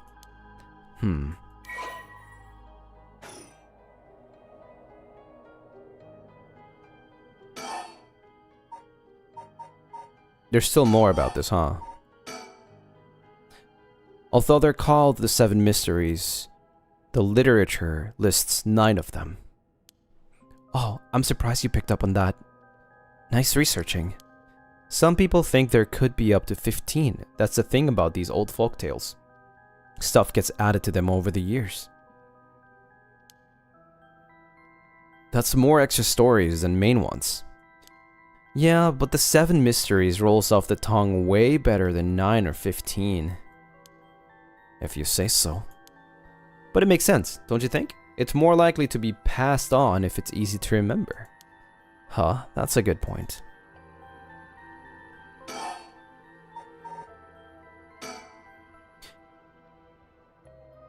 And if you can believe that, there might be hope for you yet.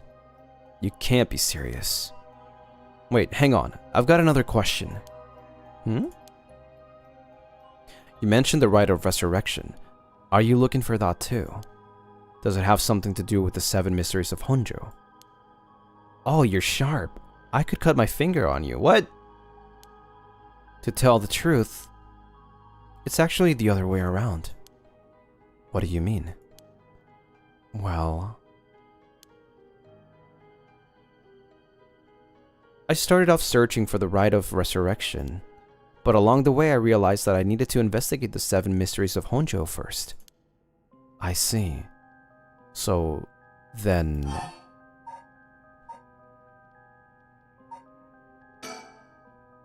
if you're looking into a way to bring someone back from the dead, does that mean you've got someone you want to bring back?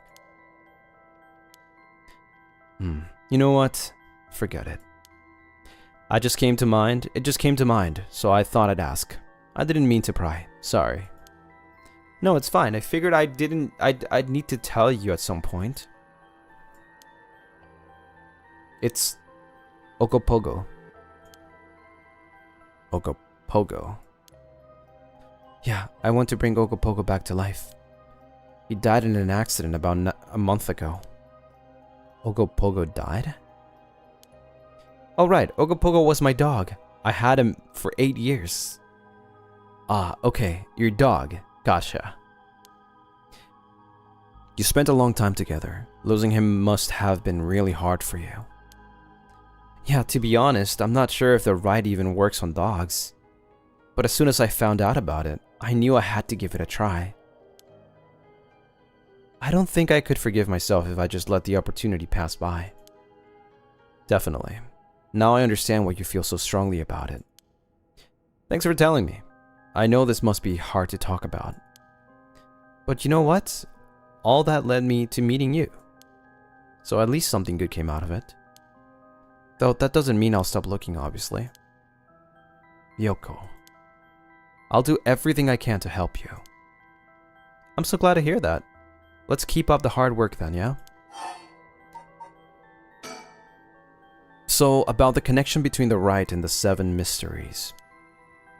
Putting together everything we've talked about, my guess is that the original stories behind the 7 mysteries, the true stories, are the key to finding the rite of resurrection.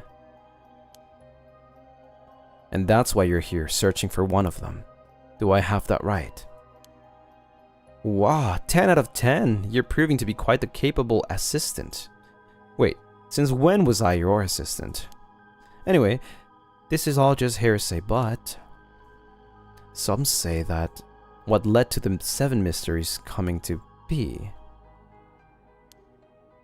was the rite of resurrection itself. Huh? Don't the stories come from the Edo period? I thought the rite of resurrection was supposed to be way older than that. Right, it seems that an onmyoji from the Edo period rediscovered the ancient art. That old manuscript I mentioned with all the details on how to use a rite, apparently it was written in the Edo period. Oh right, I never told you its name. The manuscript is called The Record of Fates. Wow, what a name. And it speculates that the secret of the rite is hidden within the 7 mysteries of Honjo. So now, the 7 mysteries are the hot new trend. Among who? You know, this whole thing's starting to sound pretty questionable. Come on, remember what I said about the pursuit of the unknown? It starts with belief, right?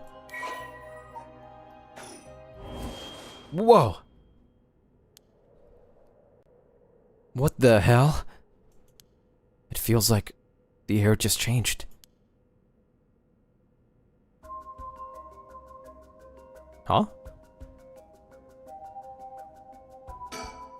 Yoko, are you okay? Hey, what's going on? Stay with me. No, this can't be. No. Huh?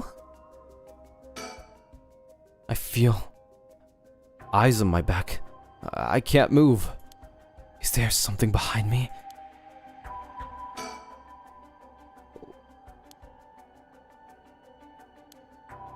Yoko!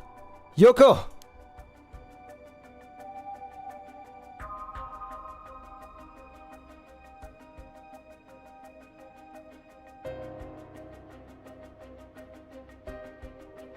Hmm?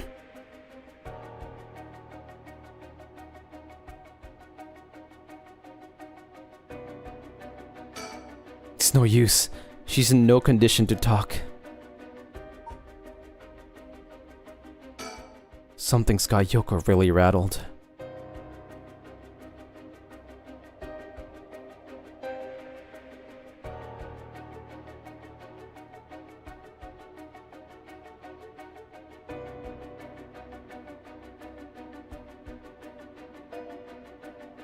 I don't get it, what?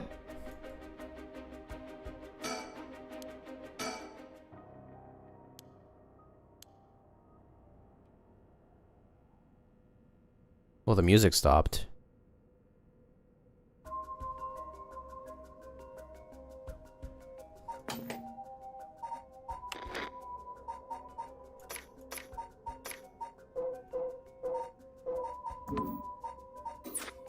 Click? I can't really click anything. Oh! Wait, what? There was something there? I don't get this.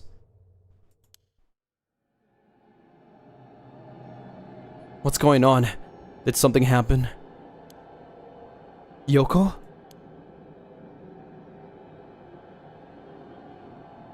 Oh, what the f... Is she okay?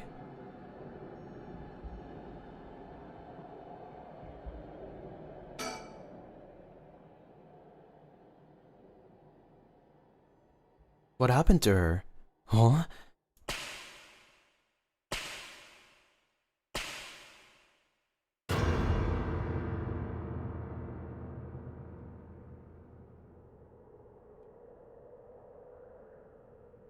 Huh? What the? What is... Something's... What is it? Why is this happening?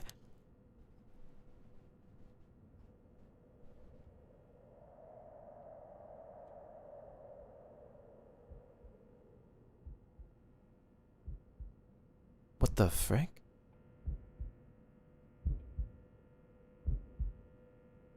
Yoko, answer me! Yoko! No way. It can't be. Why? Why? Oh my god! Fuck you! Frank this game, dude.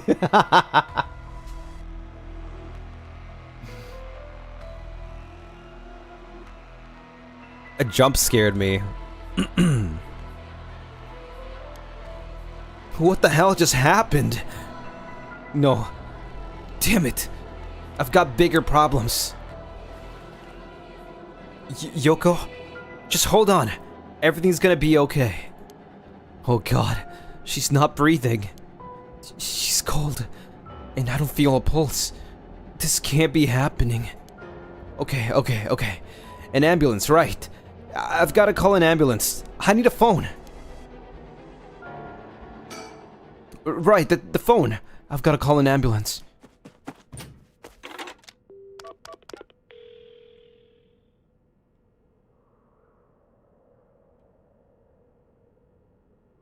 I called it in. The ambulance shouldn't be long.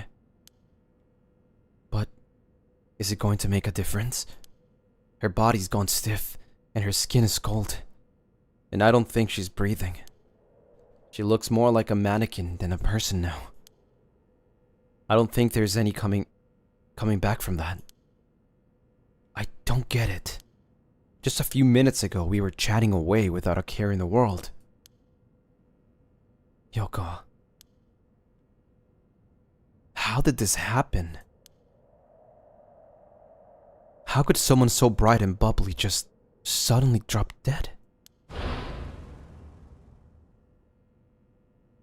Huh? Oh, that's right. If that rite of resurrection she was talking about really does exist, there might be a way to bring her back.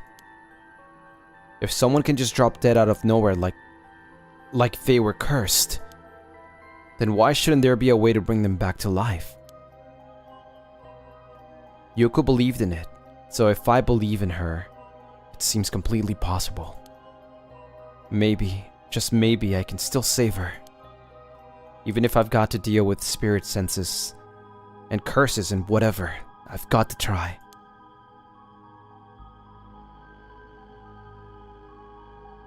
Wait, what?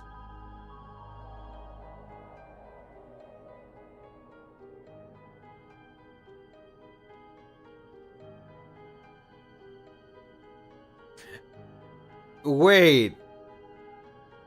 Do you guys remember the... Okay, we go back to the TV part. Wait. What? Did that choice matter? You know when they like, let me make a choice. It was like, would you bring back a person to life even if it cost your life? Would you bring back a person to life, or would you not? You know, something like that. And I chose I would die, and then the TV played that this guy dies. Oh my god. Does that choice matter? Does that choice changes the story? Is that how this game works, like multiple endings? I just want to know if that choice matter. Like, if that choice changes, like, the story, you want to actually know? Well, yeah, I want to know if, like... that choice matters. It didn't matter! Well, that's kind of funny that I chose that one, knowing that after that the TV played saying that this guy dies. So, yeah, that's kind of funny. Wait for me, Yoko. I promise. I promise I'll use the rite of resurrection to bring you back. Right before she died, I felt a strange presence a few times. And it seemed like she saw something. Something that shook her to the bone. There's definitely something strange going on. And maybe it's still here. What could she have seen? She mentioned that She mentioned that the rite of resurrection and 7 mysteries were connected. So maybe, whatever it was she saw, had something to do with the Whispering Canal. Whoa. Damn it, the presence again. It must be around here somewhere, but where?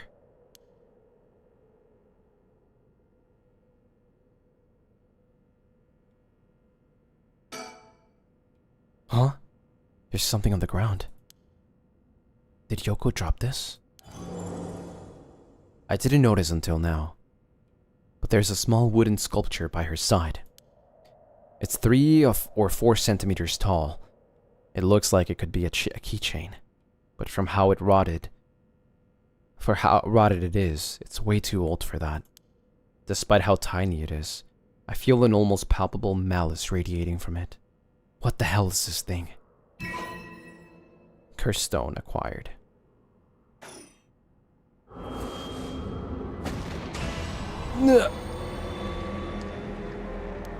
What the? Are these the Whispering Canal's memories? Such deep sorrow. A resentful memory is flowing into my mind.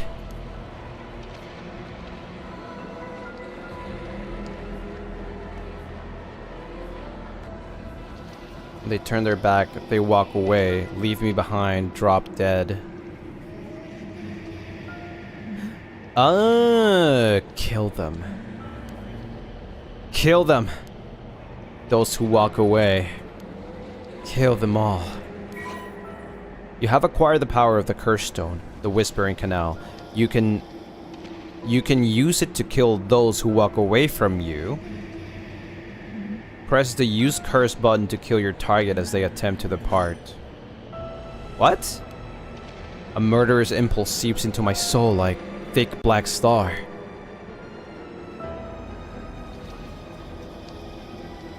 Now, kill.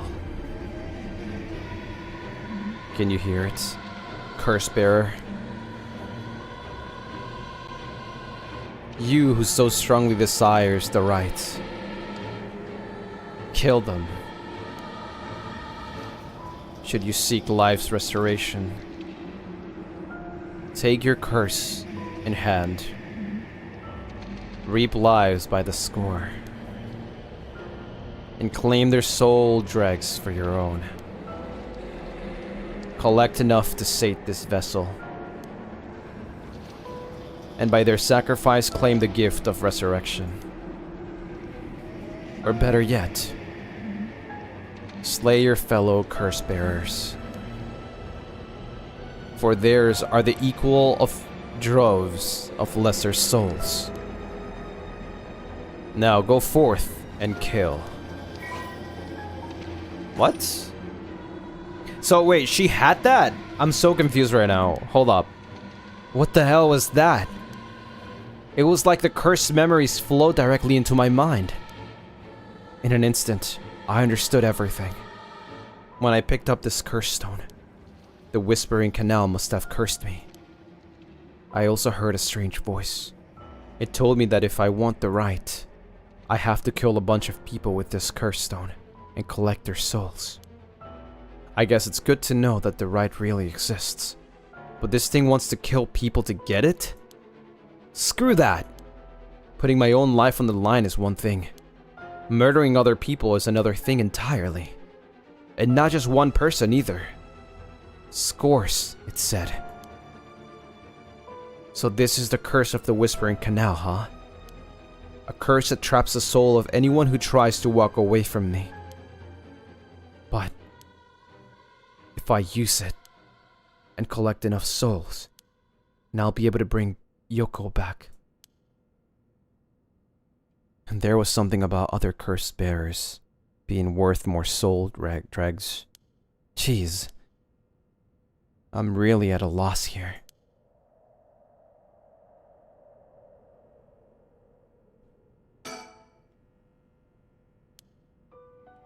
Oh, of course. I don't know how it took me so long to realize. This has to be some weird prank she's playing. Any second now, she's going to open her eyes, get up, and have a good laugh at how scared I was. Right, Yoko? You can give it up now. Boy, did I fall for that one.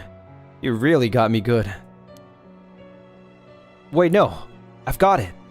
You really were some sort of spirit all along. There's no way you're really dead, right?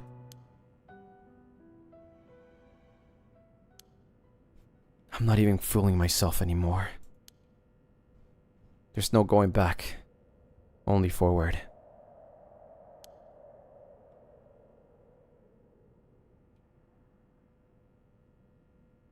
Do you think us turning around did it to her? Not really, no. Because it's the other way around. Right? I feel like she would be the one to kill us. If anything.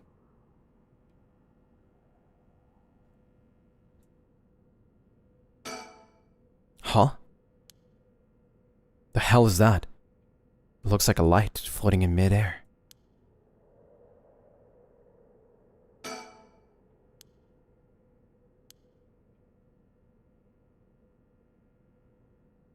What the?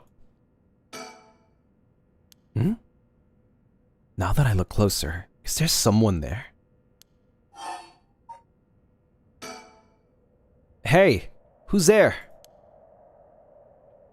It just disappears. Oh, never mind. Oh my, how unexpected.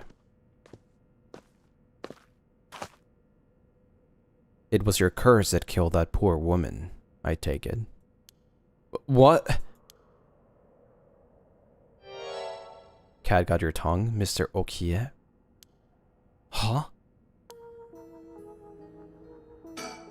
Who are you? And how do you know my name? Do you mean to say you don't recognize me? This comes as a bit of a shock, I must say. Look a little harder, and I dare say it will jog your memory.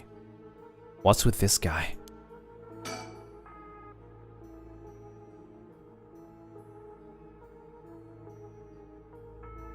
A tall, humorless looking man. He doesn't look familiar to me. He's acting like he knows me, though. Have we met somewhere before?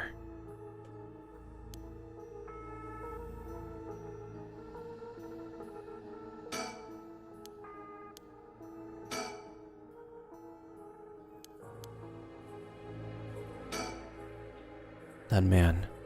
Who is he? He looks to be in his 30s or 40s. He's all dressed up in a suit and tie, but somehow he looks real shady.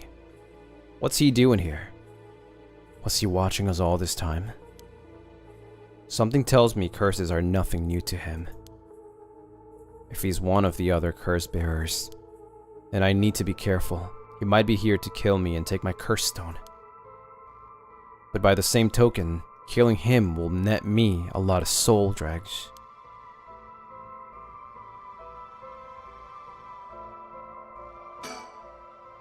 I still don't have a clue who you are.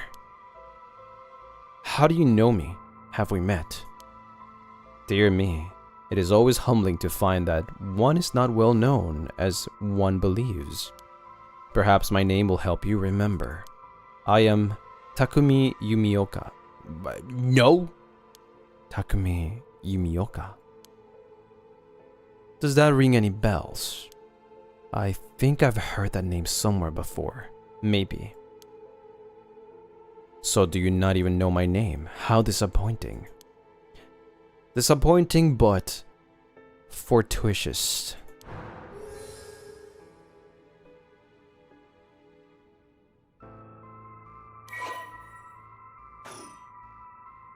Well then, Mr. Okie, allow me to make you a proposition.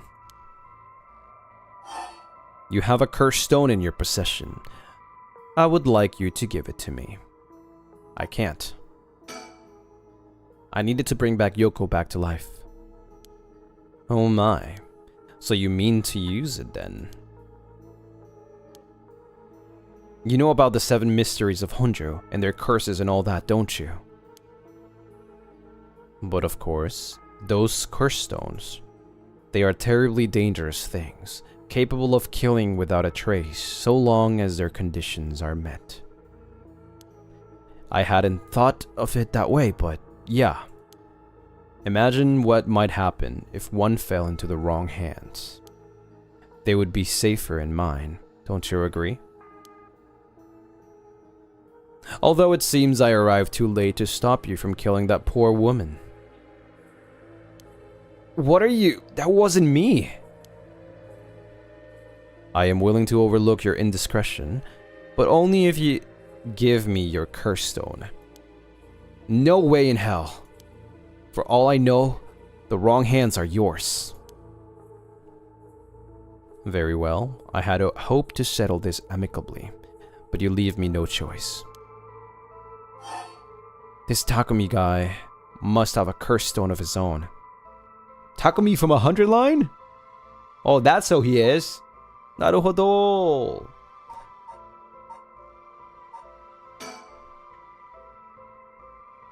At least it'd be safer to assume. It would explain how he knows so damn much. So he can kill me instantly, as long as he fulfills his stone conditions. This should be an anime, dude. Like, is there an anime? Is there a Paranormal side anime? This looks really sick. I want to watch this anime. Until I know what those conditions are, I can't make any sudden moves. I have to keep talking. I have to keep him talking, learn what I can, and figure out a way to get my curse out first. How can I get him to leave me behind? Though, it would be a waste not to take this chance to find out about other curse bearers.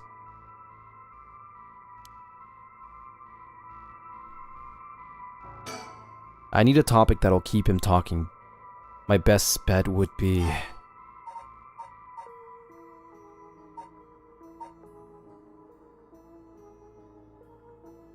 himself? Before I give you my curse stone, I want to know who you are. I need to know if I can trust you.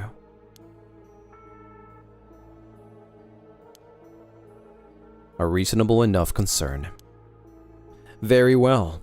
I am an associate of the great sorcerer Suigen Gamyodo. Suigen Gamyodo. Indeed, you must have heard of him. I believe he was recently featured in a certain magazine. Your unfortunate companion there came seeking his counsel not a few days ago. It was from her that I learned your name.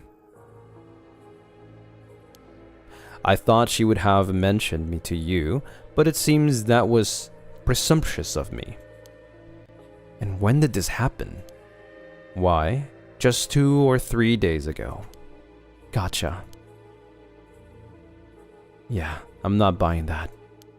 He knows I don't know who he is, so he's just trying to feed me a story. I've only known Yoko for a month, but she's never mentioned going to see some mystic. Although it is Yoko we're talking about here, so it's hard to say for sure. I hope that is enough to convince you that my hands are more than trustworthy.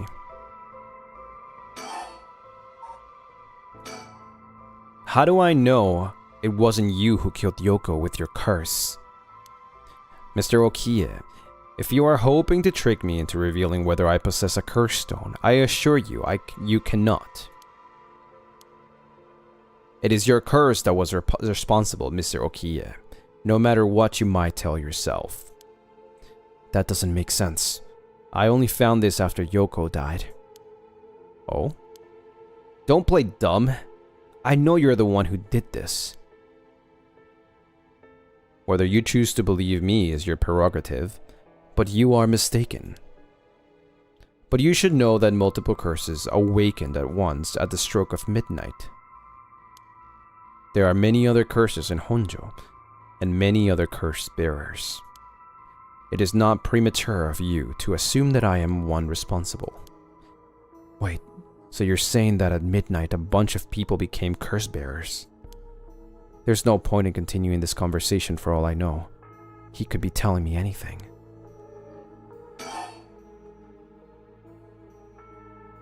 Oh.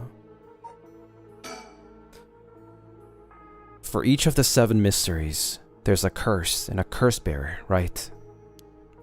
Do you know who any of the others are? And what would you do with that information? Your intentions are nothing untoward, I hope. It is in the hearts of the selfish and insipid, of those who would be most tempted by the rite of resurrection, that the curses take root. And a curse's resentful memories impart a powerful urge to kill, as I am certain you are aware. You are a victim of circumstance, Mr. Okie, but your situation is exceedingly dangerous. You must relinquish your curse stone for your own benefit before it is too late. Too late? It's already too late! There's no going back. All I can do is keep pressing forward. And if you're going to stand in my way, then I'll have to stop you. Am I to take that as a threat, Mr. Okie?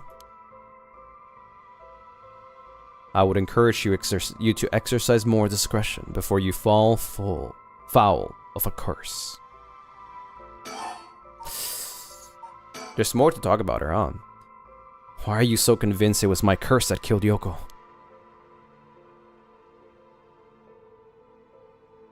Why, it is simply that...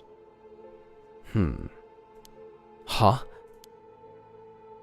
I do believe I just saw your companion move. See what? I don't trust that! What? What do you want with my curse stone anyway? I intend to seal it away in a secure location so it may never be used again. I am certain that you, too, would rather be free of this burden. The power to kill without fear of consequences, in itself a curse. There are many ne'er-do-wells in this world who could not resist the urge to use it.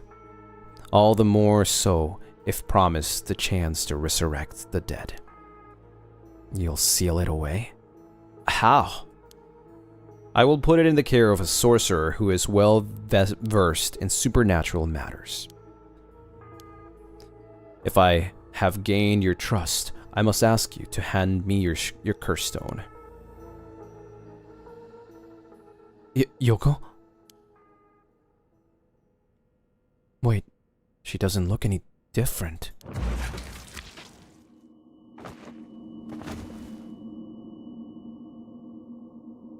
No. I knew that was gonna happen. Damn it all.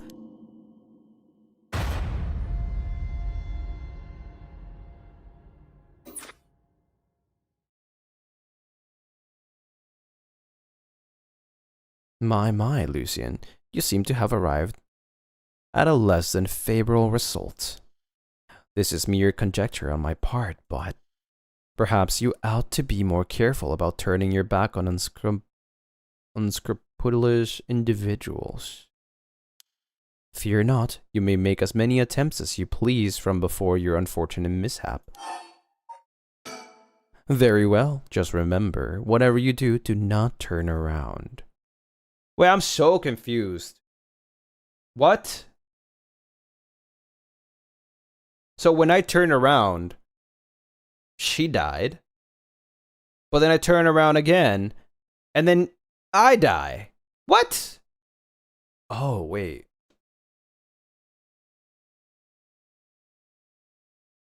No. That makes no sense.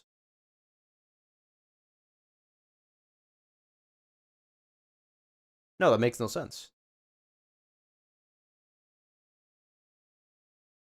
That he attacked me? I don't think he attacked me.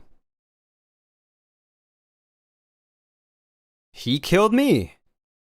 But then how did she die though is the question, right? That's the mystery that we still don't get it. So she had the stone. Surely she was the one with the stone. And it's basically, if people turn around, you could just kill them. That's the condition for the stone, right? If people leave you behind, you can just kill them.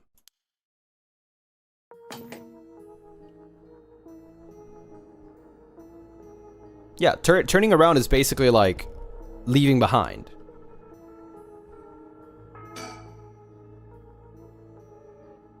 Takumi Yumioka, he said his name was.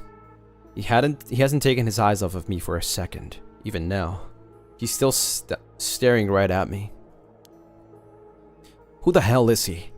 Maybe if I focus, I can recall something useful.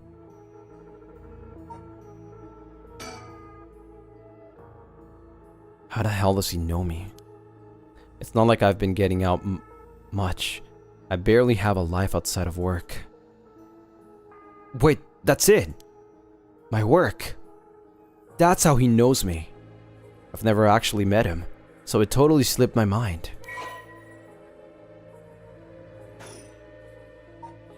Suigen Gamyodo, my ass. This guy thinks he can sell me anything. But I don't know if having figured that out helps me much right now.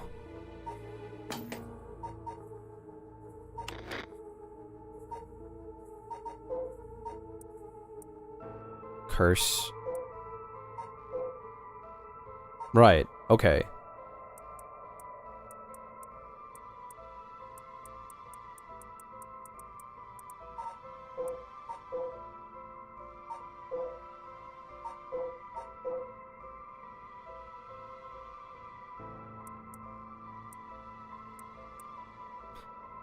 Takumi is the secretary of the chairwoman of Hihaku Soaps, a chemical company headquartered in Sumida City. Takumi worships the company chairwoman Natsue Yamamori and demonstrates his unwavering loyalty through his swift and exact execution of every task given to him, just as Natsue Yamamori continues to exert tremendous influence over the company since her retirement from the presidency. So too does Takumi continue to support her behind the scenes, acting as Natsue's mouthpiece. In his capacity has earned him the ire of the current president and the board of directors. Takumi knows the names and faces of not only all employees at the head office, but also the temporary workers in their factories and warehouses, and even the main suppliers.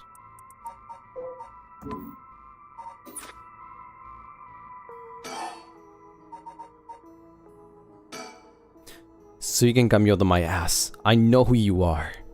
You work at Hihaku Soaps, just like me. You're the chairwoman's secretary.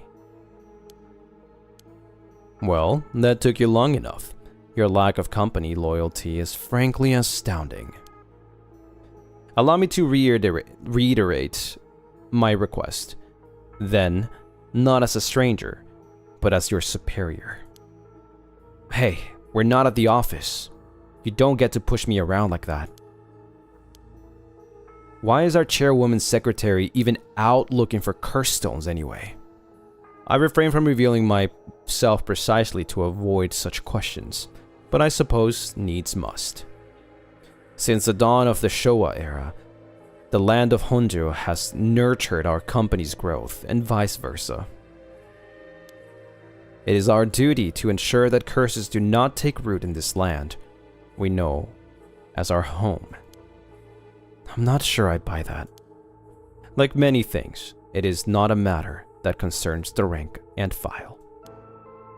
The chairwoman has no desire to spread fear through our beloved's company birthplace. Now, if that is all, I must insist that you hand me your curse stone.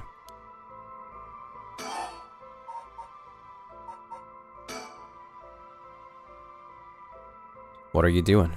Should you not check on her? He works at Hihaku Soaps, just like me. He's a secretary to the chairwoman, Natsue Yamamori. No wonder I didn't recognize him. He's way above us lowly pawns. Peons, right? Peanuts. I've only ever seen him in the company bulletins. But he knew who I was. Could he have memorized the names and faces of everyone in the company? That's it? Yeah, it's peanuts, right? Yeah. If I want to use my curse on him, I have to get him to walk away and leave me behind. Now, what would convince him to do that? Scenario 1. He does what he came here to do. Scenario 2. He suddenly needs to be somewhere else. He's probably here for my curse stone, so I don't think I'd get out of that scenario 1 alive. Scenario 2 means hoping something will happen by chance, and luck is rarely on my side. So my only hope is scenario 3. Something makes it impossible for him to stay. I don't have to keep him away forever. I just need him to walk away once. Wait, I've got it! I know how I can convince him to leave.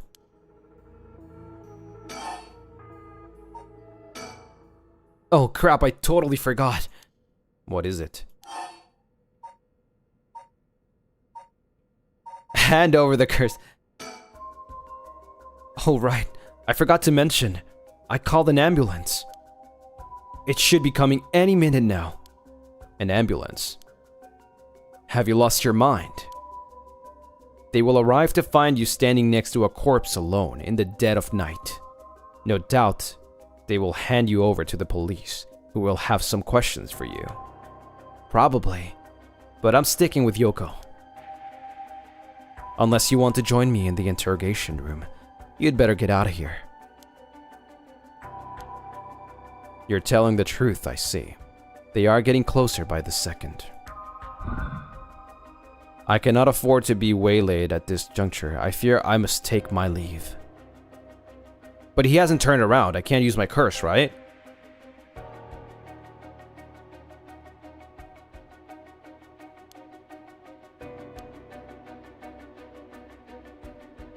Sooner or later, I will return for your curse stone. I only hope you do not abuse it in the meantime.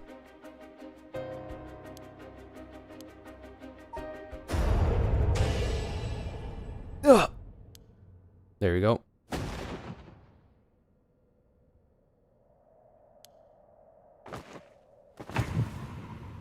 Eh? Oh, okay, so he died the same way she did. He's dead. I still called an ambulance. He's really dead.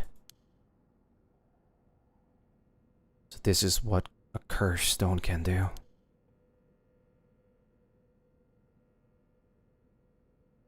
Whoa.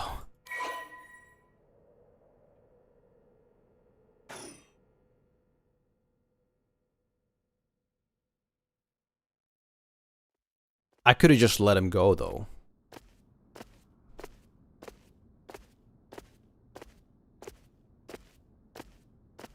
I left the park immediately.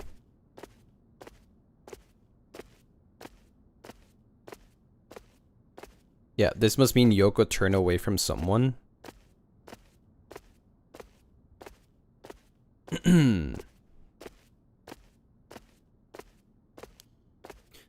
I felt bad for leaving Yoko, but I couldn't stay here.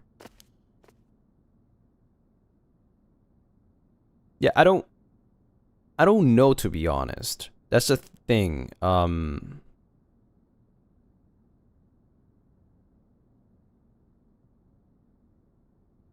Yoko wanted to kill me. That's why when I turned around, there was nothing. Right? She really wanted me to turn around.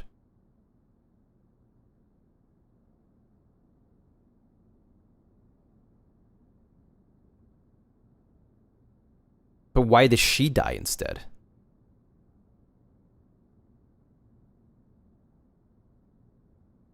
Is it because I wasn't leaving her behind and I just looked behind? And she used it wrong, so if you use it wrong, it kills you instead? I don't know. We haven't gotten an explanation for that, but she wanted to kill us.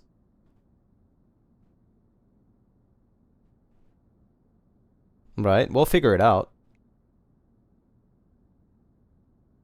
The emergency medical services will probably take care of her body. Takumi's too.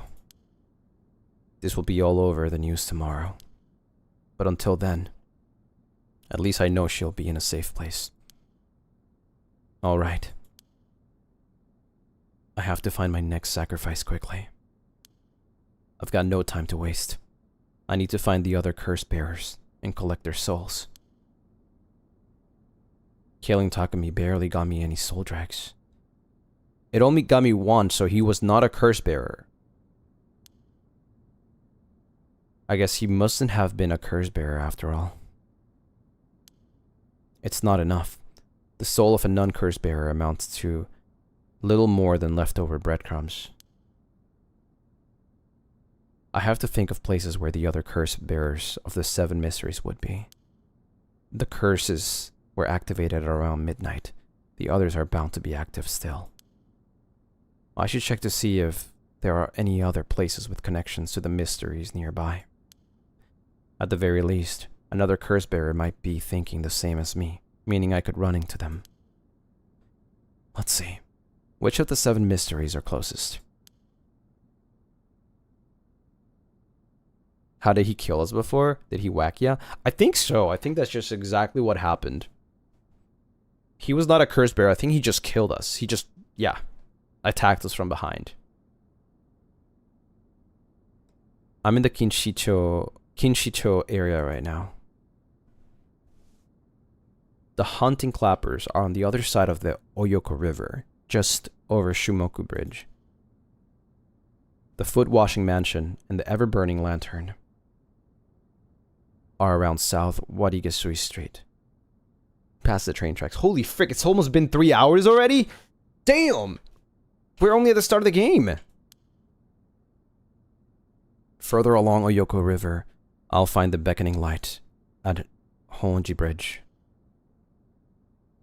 Those 3 places are the closest. I guess I should start here. There.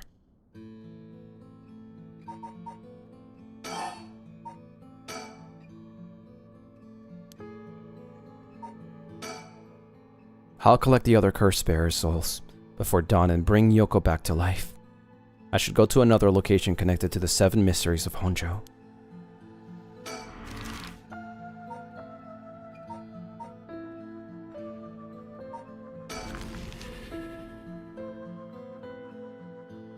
This game is really good. Holy frick. I don't know if I played the right Paranormal site. I don't know if they're all like the same or similar, but this one with the whole like... It does remind me a little bit of Jujutsu Kaisen though. The Shumoku Bridge is supposedly where the bell from the Haunting Clapper store used to be. I wandered around here for a while, but I didn't see anything interesting. The only thing I found was what looks like a 100 yen lighter someone threw away. I don't know if curses are vulnerable to fire, but maybe I'll find a use for it.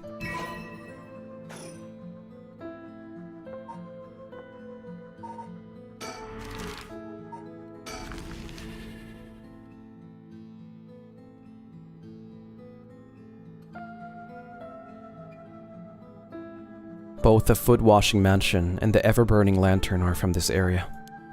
This late at night, even a road as big as this, one is silent as the grave. Is it just me? Or is it oddly dark around here? Could this be...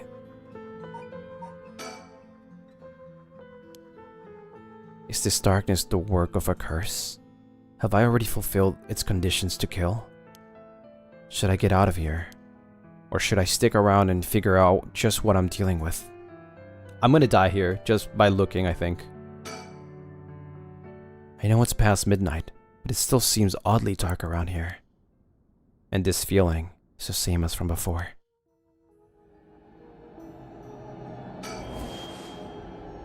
There's something over there. Is that a curse echo? A curse of the 7 mysteries given form? I knew it. There's a curse bearer around here.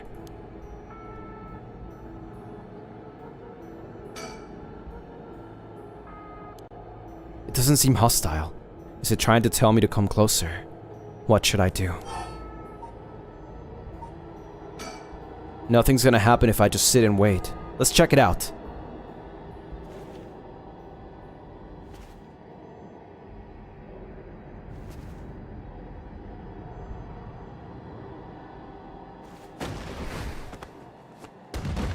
Did I die? Darn it! Now what? This isn't a curse doing this. Somebody's pulling me in. That hurt. It looks like I'm inside a building. Did it toss me in here? I can't see squat. Is it the same darkness from the curse echo? They got me. This has to be the work of another curse bearer. Is this darkness because of a curse echo? Are they trying to trap me here? I guess I should be glad they haven't killed me yet. If I don't start searching for a way out. Shit, I can't see a thing. If only I had a source of light. That's right. I still have the lighter I picked up earlier. Perfect, it works. Now I can make it out. My surroundings a bit better. What the? Something. Drat, he's got a light that ruins everything. Someone there? Are you a curse bearer? Time to get out of here. I don't know. I think they were turning back. Yes! That's crazy, actually. Without looking.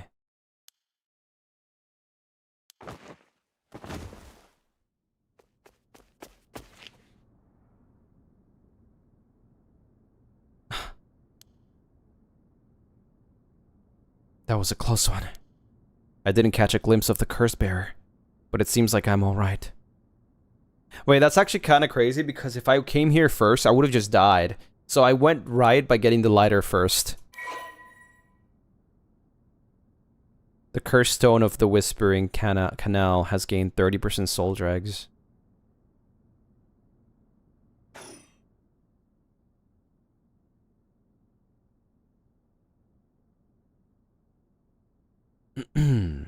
His curse must have had something to do with light and darkness. My guess would be the ever-burning lantern. There's a connection between the 7 mysteries and the way their curses work. That might be useful to know.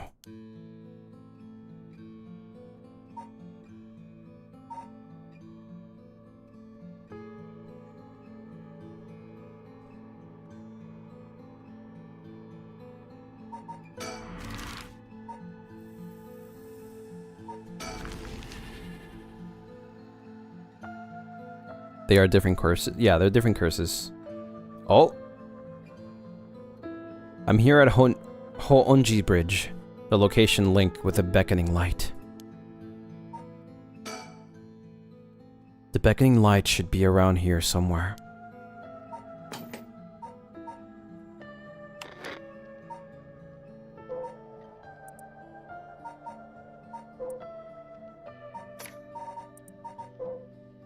While walking along the road near Hoonji at night, one might spot a hazy lantern light up ahead. Despite there being no one around, following it will cause it to go out suddenly when getting near. But just when one fears the darkness might swallow them up, another light will appear further ahead, as if guiding the one who sees it. Some say the flame is benevolent, leading people to their homes, while others believe it a monster, leading people astray. Some even believe it's a vengeful spirit of some that died, luring the lost to the land of the dead. So basically, there's gonna be something about like following them, right? Hardly anyone's around. Not surprising seeing as it's past 2 in the morning. Feels like the whole world's gone to sleep. Hoonji Bridge has a pretty unusual structure. The ends are stone, but the middle is steel. The Oyoko River beneath it is actually a canal that was dug during the Edo period. Someone standing on the bridge, silhouetting themselves against the sky.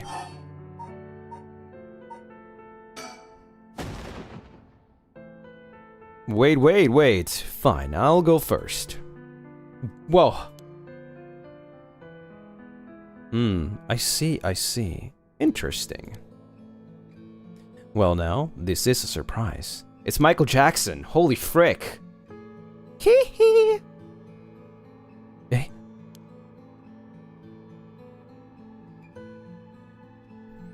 Who are you? If you've got the wrong guy, just say so.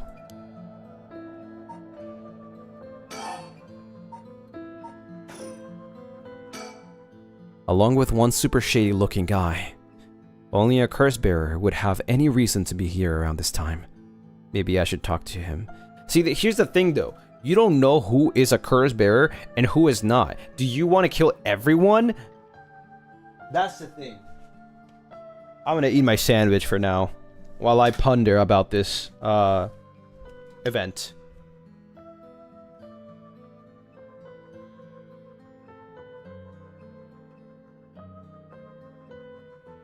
Like, do I just want to be Light Yagami? You know what I mean?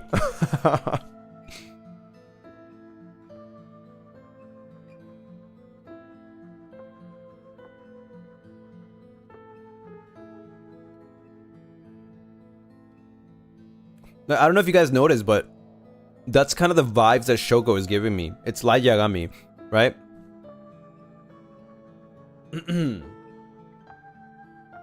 Like, he doesn't want to kill innocent people, but he wants to kill basically the bad guys, right? But in the path of doing that, because you don't know who is who, you'll end up killing people that are not bad guys. Like the guy in the first thingy, right? I'm pretty sure you could have just let him go.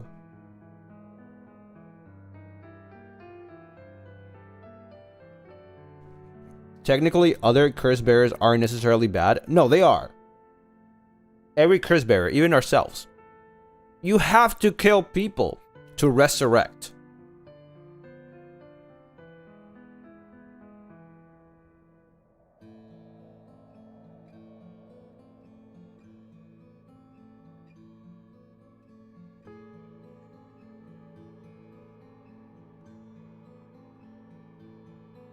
Right? Isn't that wrong?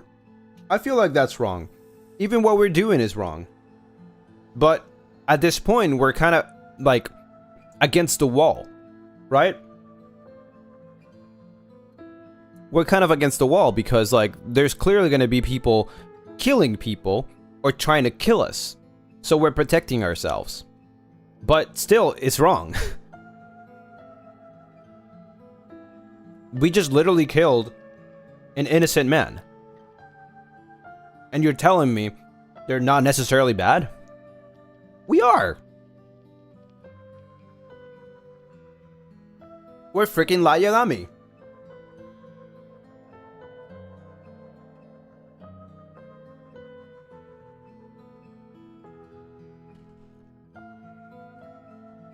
Do we know he's innocent? Do we know he's not?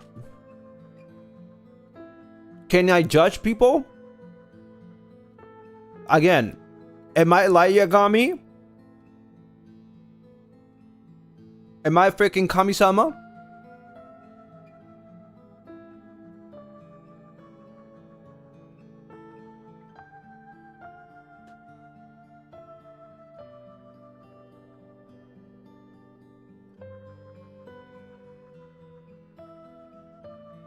Why can I decide who dies and who doesn't, right?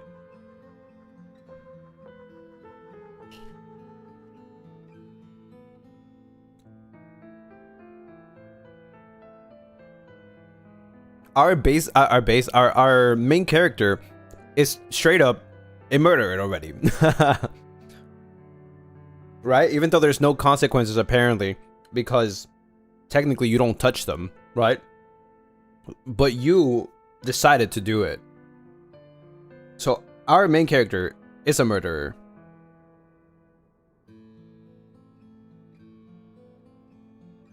And to be fair, it's a little selfish.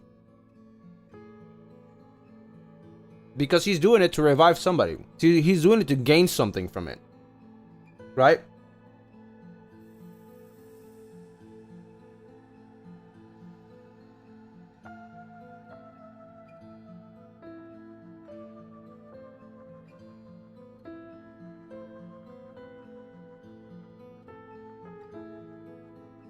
Maybe it has something to do with how the curse stone induced your urge to kill. So, see, here's the thing, though. Yes, our main character, well, because of our choices, I believe, our main character was basically just, he just gave in to the urge to kill because the offer is just way too good to pass for him, right? Like, you met this girl, he kind of likes her. He's met her for like a month now. They've been hanging out, stuff. And you can tell by the words that he said, he kind of likes her. He thinks about it at least. So like, she suddenly dies, and he knows that there's a way to bring her back. And then he gets tempted by this curse. Or you have to kill other people, like sacrifice other people to bring her back. And he wants to bring her back. So he just got tempted.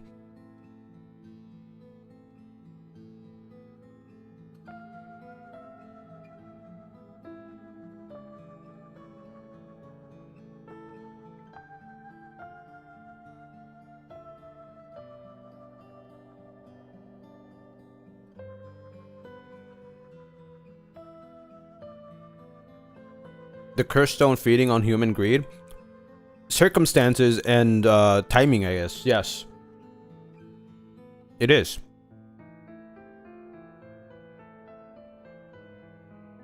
And also, this is like it reminds me a lot of like JoJo. I imagine everybody has like a different stand with conditions to like kill. It kind of reminds me of it. And you don't know. You don't know if somebody's a stand user or not.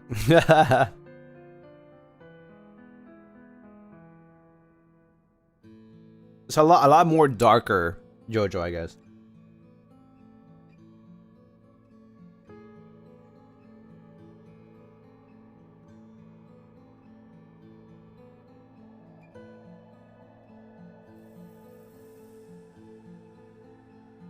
Shogo doesn't know Yoko tried killing him yet? No, here's the thing. We assume that because of the way the stone works. We don't know if that's true. That's just what I think. I think Yoko just tried to kill Shogo. The character itself, I don't think he understands. That's what I'm assuming, though.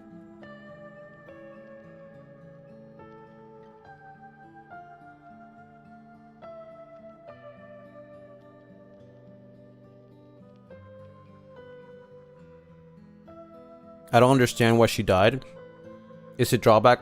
So, the way, it's very specific, alright? It's very specific. In my opinion, why did the person in the dark didn't kill me? Because he can't. When the light was on, he couldn't kill me anymore. He was like, it's not gonna work, right? I think the curse is very specific. For us, you have to turn around and walk away, leaving the person behind. We turned around as Yoko wanted, but we never left. And she tried to kill us. I think when you try to do that, you pay the consequence and you die instead.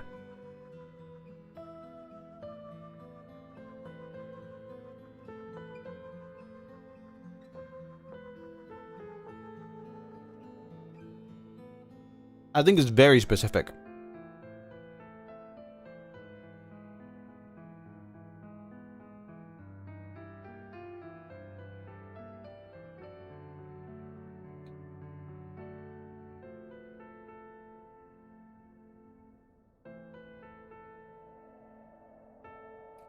Why would she do that to Shogo? Because she had a motive. She wanted to resurrect her dog. She needed to kill people. And maybe deep inside her, she thought that Shogo was a curse bearer as well. Right?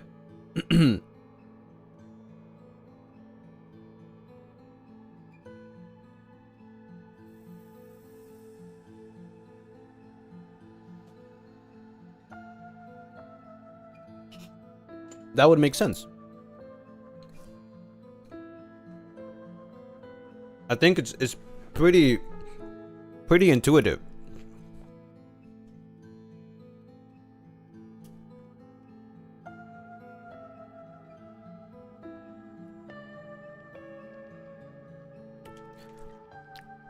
It only works if the person walks away.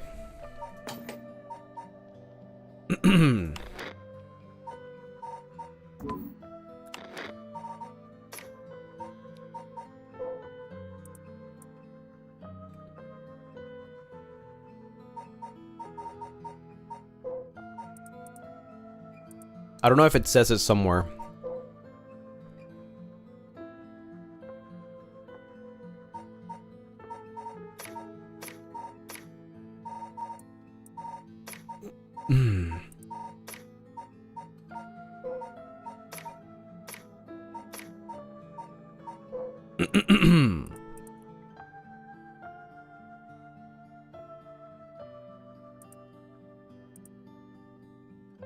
Right.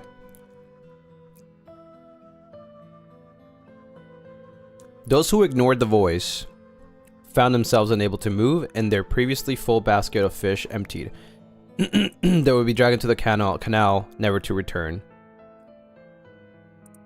This happened to us, remember? We were unable to move, but we were able to turn around.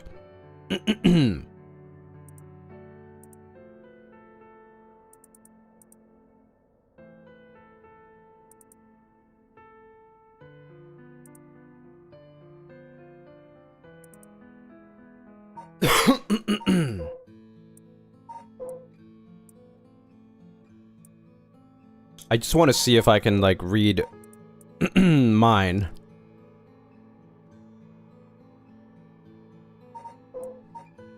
I can't see it. I don't know where it is.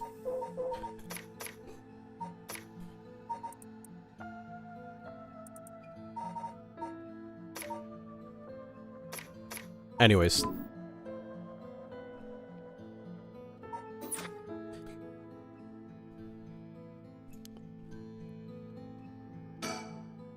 Come on now. It won't hurt to at least tell me your name. Oh, whoa! Careful now, young man. I'm not wise to go about giving your name to strangers. Gone is the age when might made right. Nowadays, it's information that rules the world. You do well to remember that. Hee hee. You're the one who asked. Your name, your address, your phone number, your age, your occupation, your personal information is much more valuable than you might think. You should treat those with care. So, I guess you don't plan on telling me anything either then. You can call me Richard Kai, private detective. But didn't you just say not to? Never mind. He has a JoJo pose. Is that a JoJo reference? I think this guy's fine. You say you're a detective. That's correct. I'm a man who deals in secrets. Don't expect me to share any more information with you, though. I only told you so that we could have an understanding.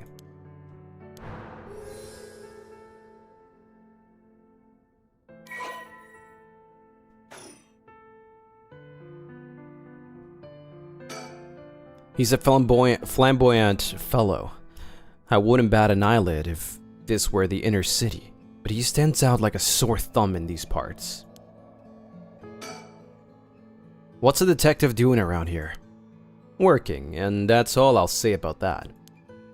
I could ask you the same thing, though. This seems like a strange place to stop. What brought you here?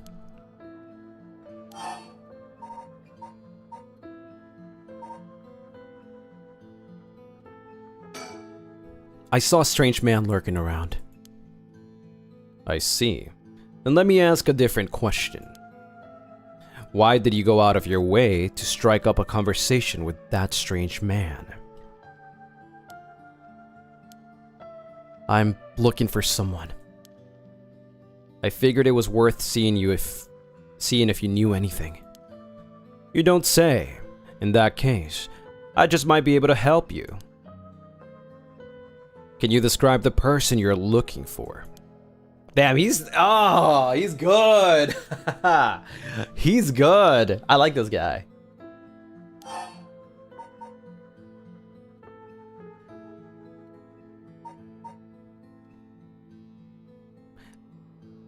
Fuck.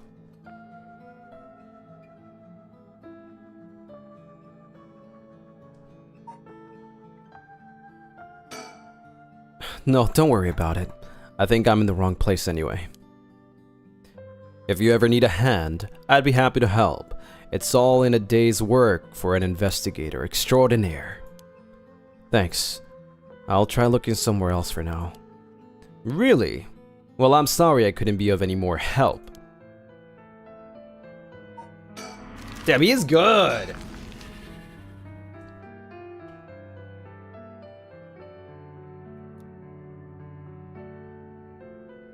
Doesn't seem like I'll make any more progress investigating the haunting clappers. You're right. I guess. But we can't go anywhere else. It's not as dark anymore.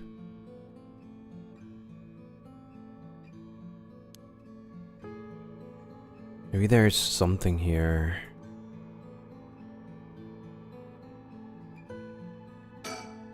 Not really. There are still other mysteries lurking around, but it seems like this place is clear for now. We just have to be there, I guess. I guess we just have to confront him.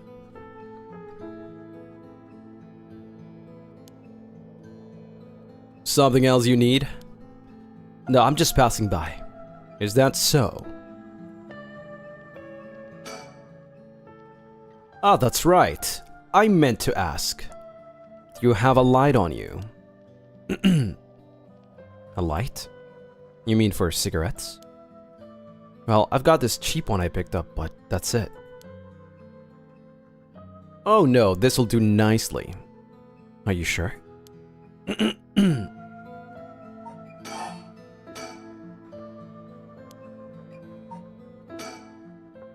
Anyway, I should get back to work, once you're gone, of course.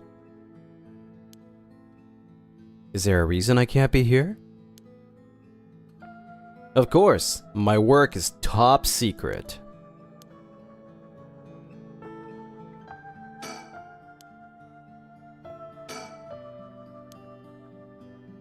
Eh?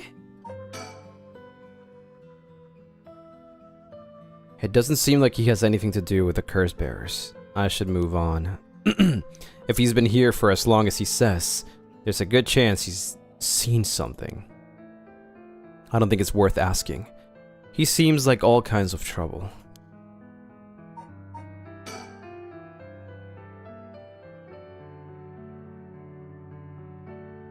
Oh, I guess we'll see him again eventually.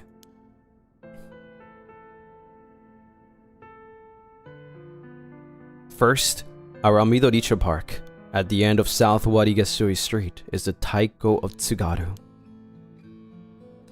North of there is a school called Komagata High School, at the location of the Fool's Procession. Yo, what if that guy is... What if that guy is L?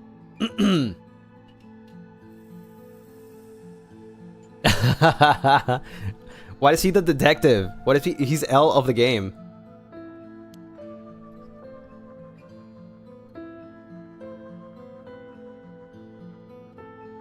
We will encounter him later, once we've already done so many murders and we're super guilty. We're already guilty, but like, you know. Sir L? No, L. From Death Note, yeah. It should be around here.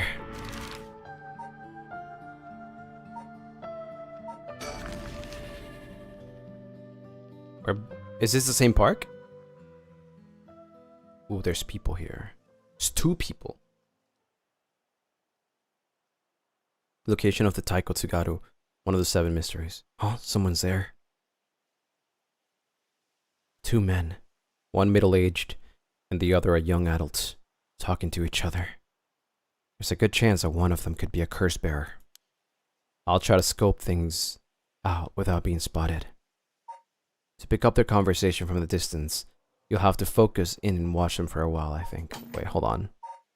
Files. There once was a daimyo from the Hirosaki domain in Tsugaru who's built a residence in Midoricho on a large piece of land. On this estate was almost 8-meter tall tower that served as a lookout for fires. Only a designated firefighter was allowed to use the large drum that designated atop the tower in the event of a fire. While most towers use wooden blocks to sound the fire alarm, For some reason, this residence was permitted to use drums. The residence and its special privileges led to much speculation and gossip amongst the townfolk. Wow, what does that even do?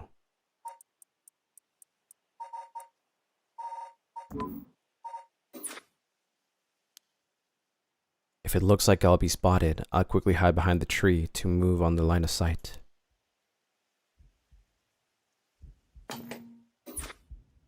Huh? They were supposed to be around here. I don't see anyone, boss. How do I hide?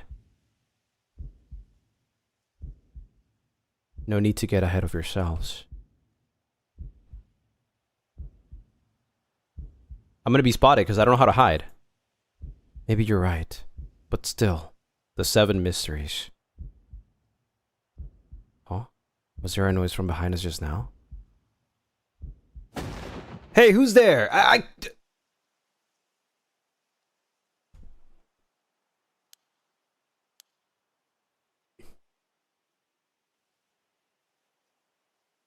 Oh, you two are police officers.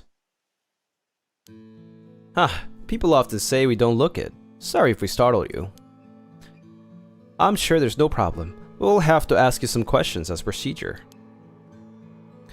Oh, I'm Jun Erio. I'm from the Metropolitan Police Department, Investigative Division.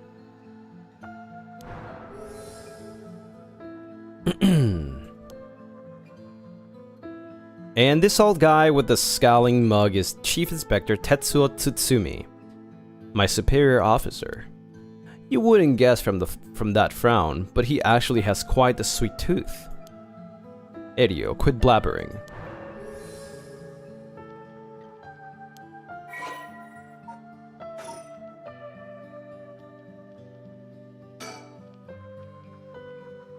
I always imagined detectives as blunt and aggressive, but I guess there are some pleasant ones too.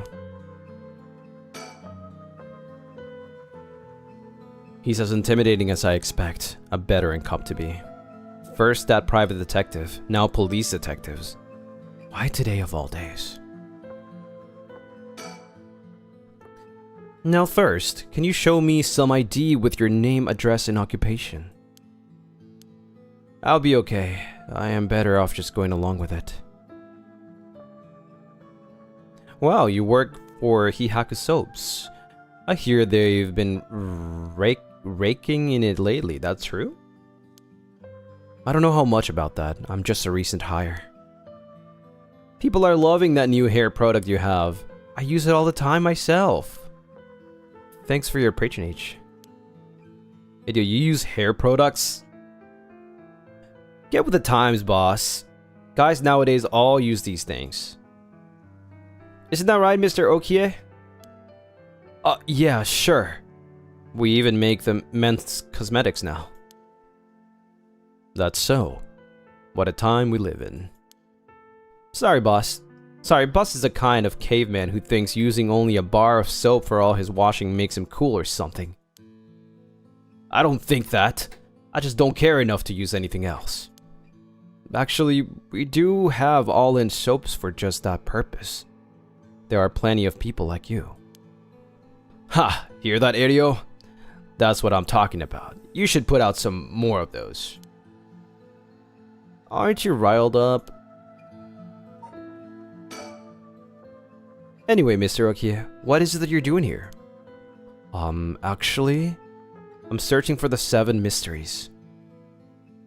Have you heard of the 7 mysteries of Honjo Detective? Whoa, he changes his expression. Yeah, I've heard of them. We were just talking about them a minute ago. A girl I know is into them. That's how I got interested. I see. I seem to remember even Midoricho Park had one of the mysteries associated with it. What was it again? Ah, that's right. The Taiko of Tsugaru. This whole area used to be the residence of the Tsugaru, a clan of samurai.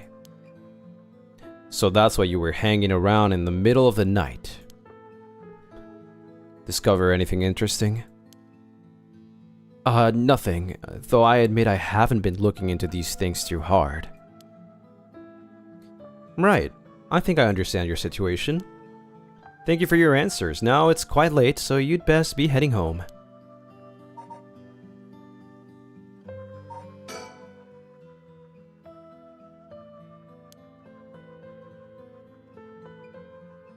That's weird. I'm still fine anyway. It's not like a curse could show up as evidence in a police investigation. I can hardly believe how calm I am. I just need to keep a cool head and not panic. The detectives show no sign of leaving. I don't have a conclusive proof that they are curse bearers either. The risk is too high for me to stick around talking with them for too long. I see. Well, I'll be going now. Take care.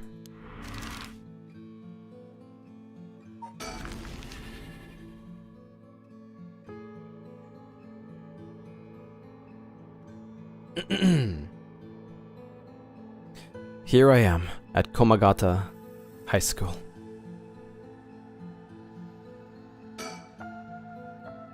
Let's see here. Ah, someone's there. Huh? Whoa, what the? Ouch. I'm sorry, are you okay? Yeah, I'm fine, but did you just climb over the school gate?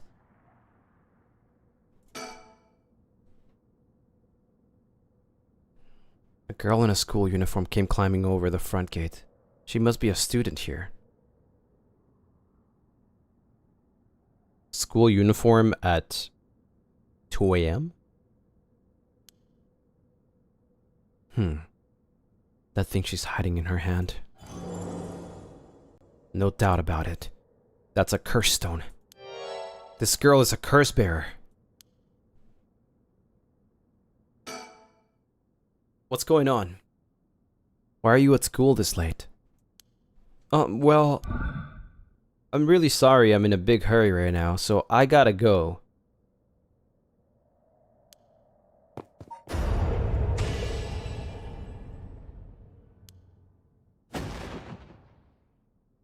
A curse? What? Why?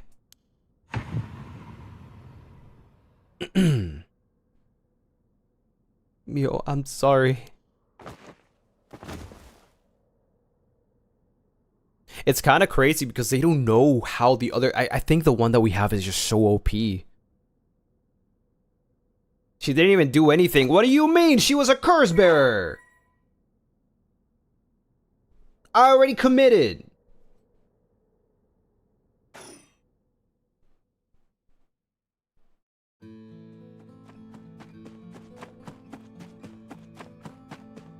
Like the fact that nobody knows how it works. Oh my god, he's laughing.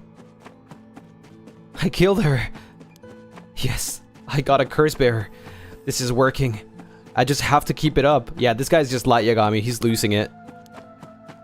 How many more do I need? 1? 2?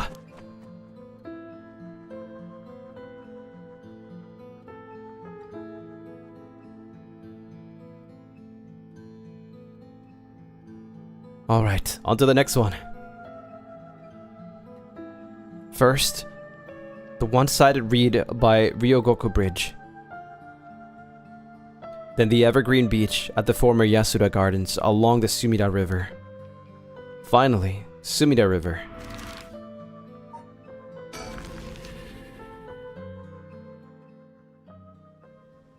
You're curious what the other conditions for the other curses are?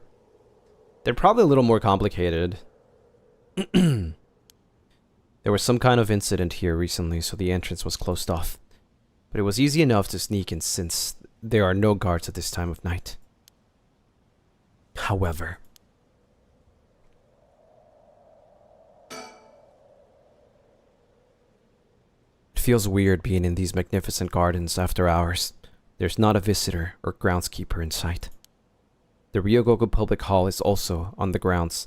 Its eye-catching structure makes this place feel even more otherworldly.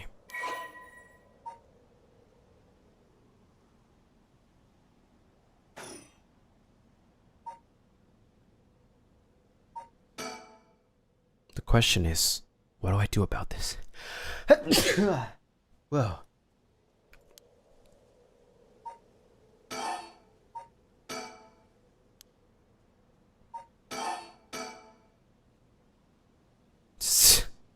Okay, buddy.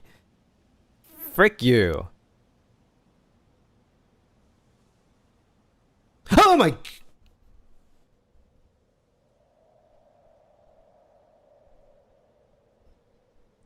So, have you decided what you're going to do? With your... oh, so precious.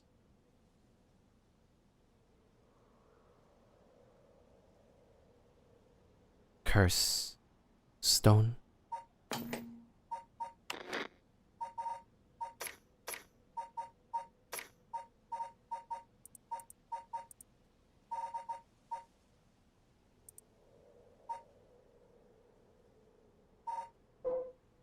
Am I here? I don't... Yes. It was so impressive that the house became known among the people as the beach residence. Somehow no one had ever seen a single leaf fall from the tree. As rumors spread of the eternally green tree became known as Evergreen Beach. However, this particular species of tree was actually an evergreen, so the lack of fallen leaves was nothing out of the ordinary. This has led people to say that the strangest part of this legend... this doesn't tell me anything.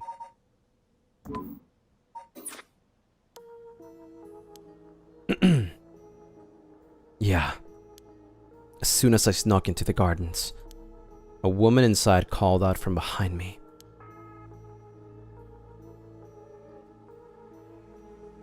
I've been waiting for you. I have a curse stone.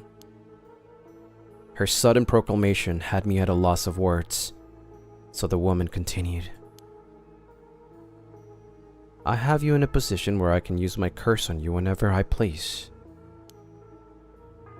If you hand over your curse stone, I will at least spare your life. In that moment, all I could squeeze out in reply was, let me think about it.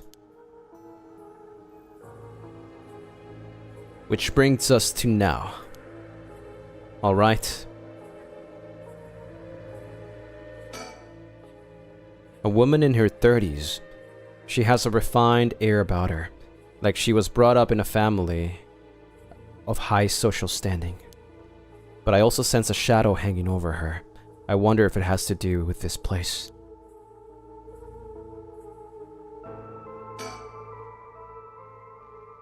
Don't tell me you still haven't made up your mind. Such an indecisive man. Wait, I might hand over my curse stone, depending on the certain things. Will you hear me out for a moment? Sure, go on.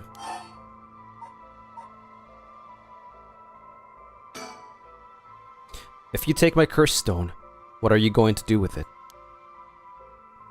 With your curse stone? It's brimming with soul dregs, isn't it? It's already killed so many, no? How does she know so much? I'd like to avoid such crude methods myself. 7.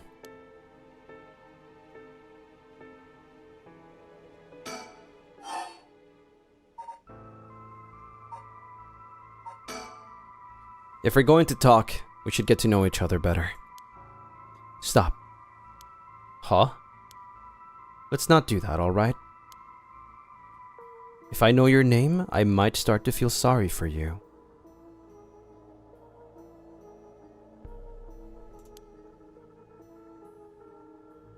And have a harder time killing you. You would? Don't you think? Huh, 6. She's counting. You want soul dregs. That means you're after the right of resurrection, too.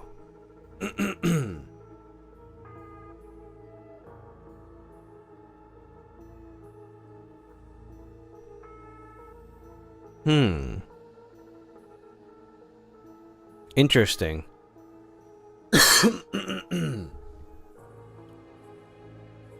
What if...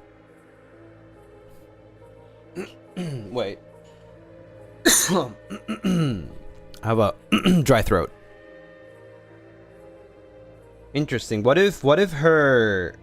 No, that would be kind of crazy if her, like, curse worked if she introduces herself, right? I don't know.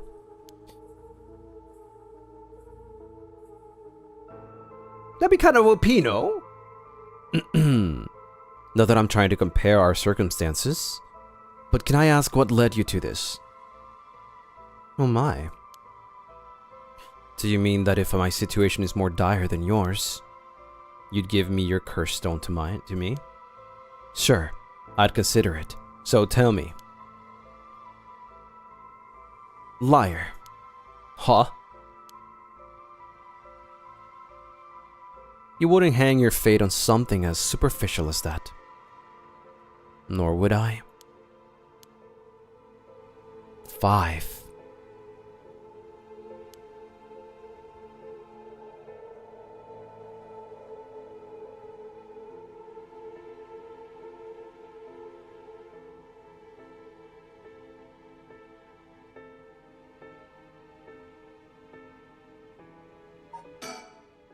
Damn it. Did I expose myself somehow? She said she can use her curse on me anytime, I guess. I've already fulfilled its conditions. It could be a bluff, but since she seems to have information on me, it's probably true. I can't hand over my curse stone. I need to figure out how her curse is activated. Find a way out of here. For now, maybe I can get some information by talking about something that'll catch her interest.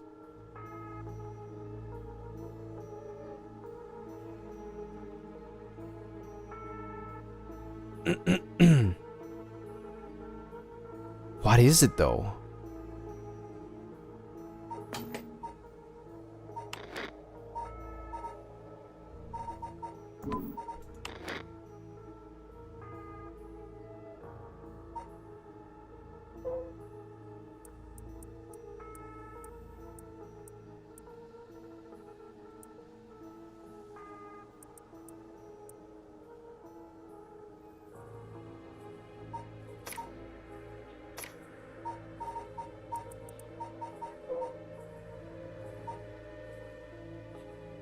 This is the Yasura Gardens, right?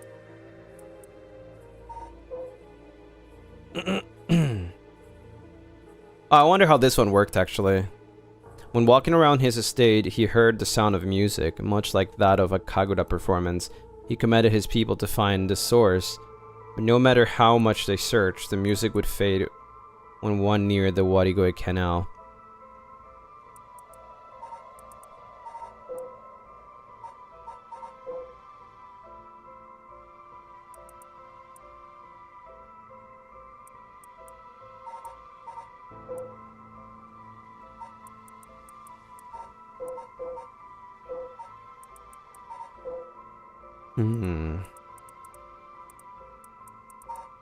It doesn't really tell me. It's something about leaves. So...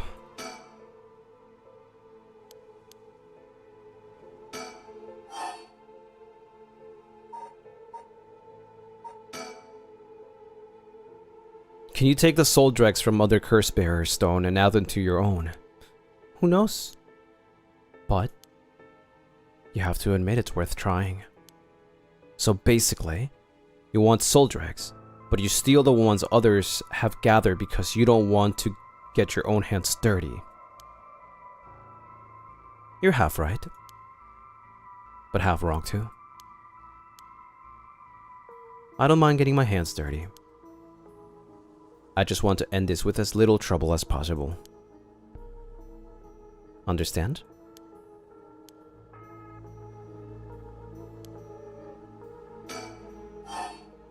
There's more!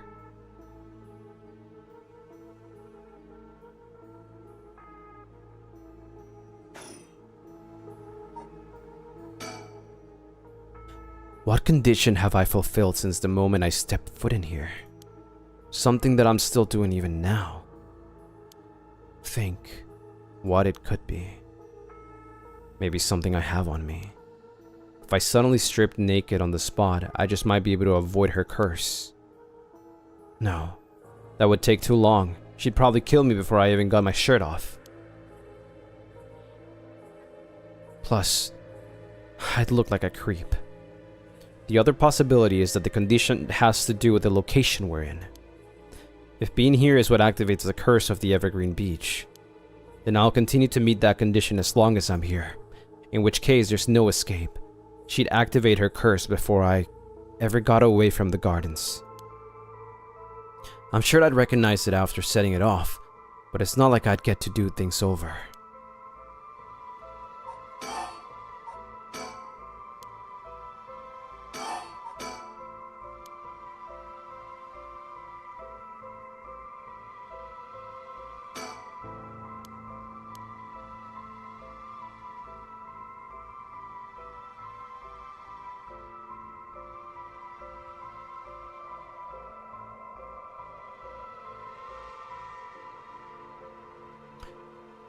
It might be actually that. It might be that entering the gardens is already fulfilling the condition, so we might be fucked.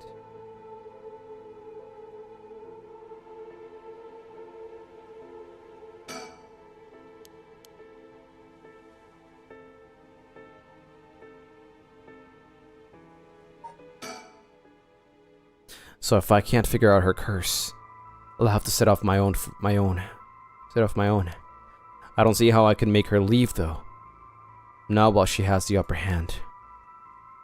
All I can think of is to make her use her curse. Damn it.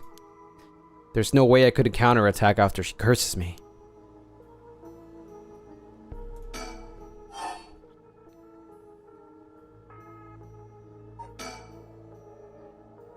How do you know you haven't already set off my curse? Go on then, use it.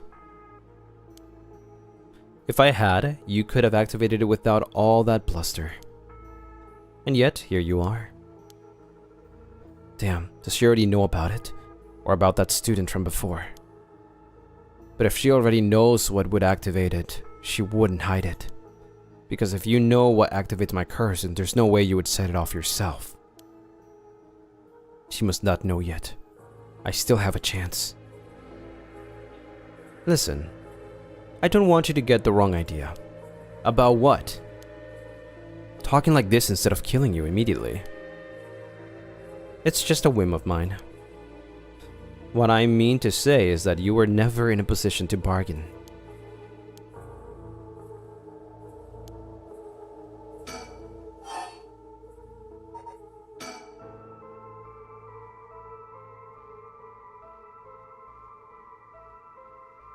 My son. What?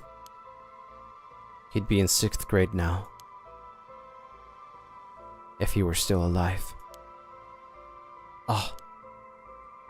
When I'm one of the big kids, I'll help look after the 1st and 2nd graders, he'd say.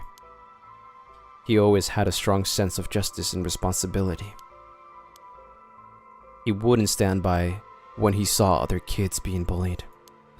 He'd defend them, even if he was no match for the bully himself. He'd often come home in tears, but only because he was sad that he wasn't strong enough to save others. He wanted to be a policeman when he grew up. Okay, I get it. I've heard enough. Oh, that's enough for you? Yeah.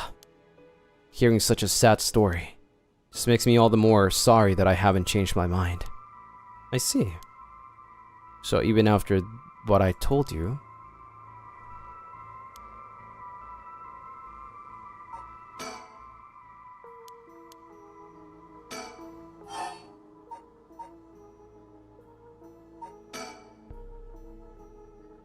You actually can't kill me, can you? And that strange countdown from before too. It's all just a bluff to threaten me. I don't give in to threats, so why don't you give this up and, if that's the case, give it a try then. Only 2 more now. Let me tell you the number. 1. Why is she counting down?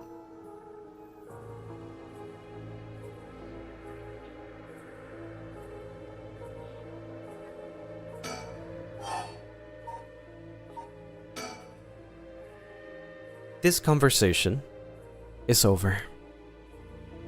0. Such a shame. What? This is the end for you.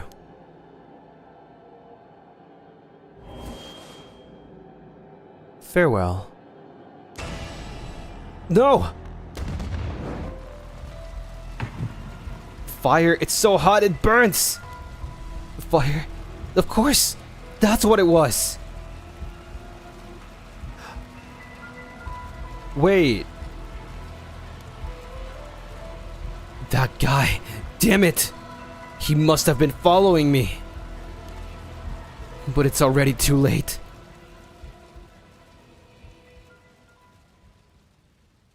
I activated it back in the freaking bridge?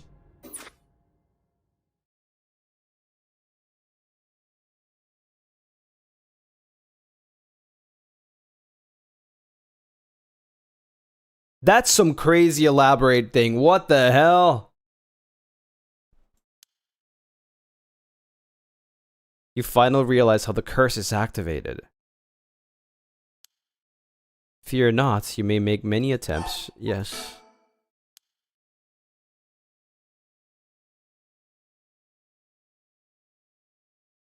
Shogo Okie has no way of realizing it himself, so you must react for him.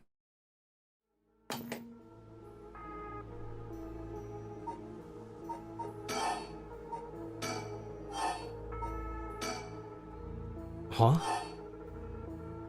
Throw away this lighter. Why did I suddenly get the impulse to do that? Throw it away.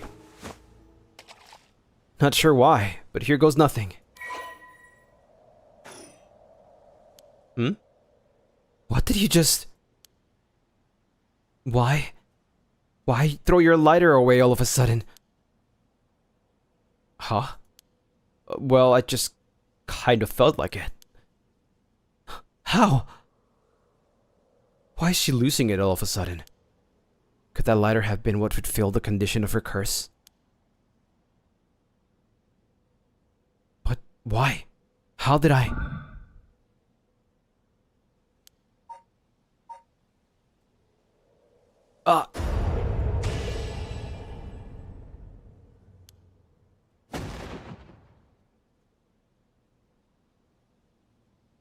Shuichi from Danganronpa!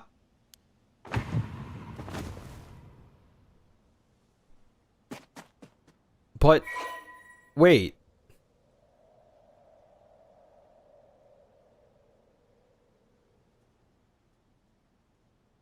I think did I fuck up? Should I just have let her go? I had the information that the Michael Jackson guy was watching.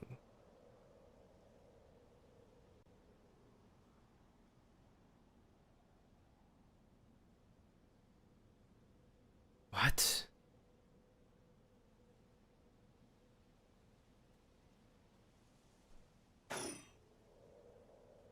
Oh no.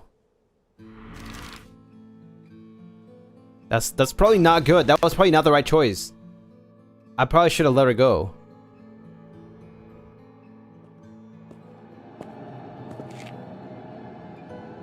Hey, quick question for you.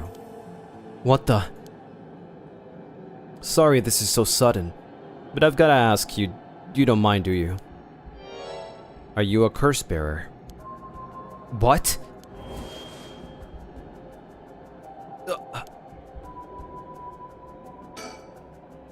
Is this his curse echo? Where are we?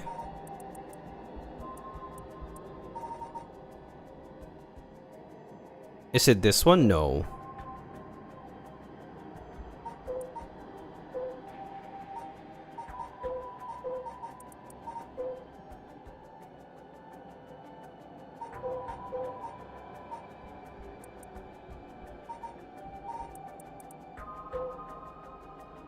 The bridge was it?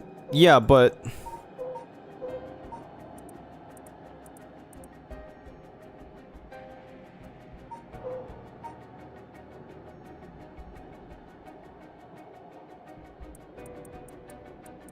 I think it has to be this one.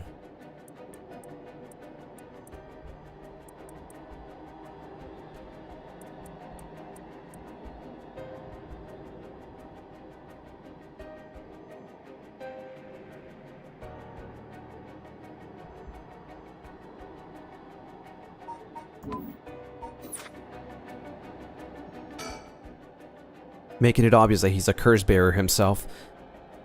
What's he trying to pull? Maybe he's confident that he can activate his curse before I activate mine. Gotta be careful. How should I respond here?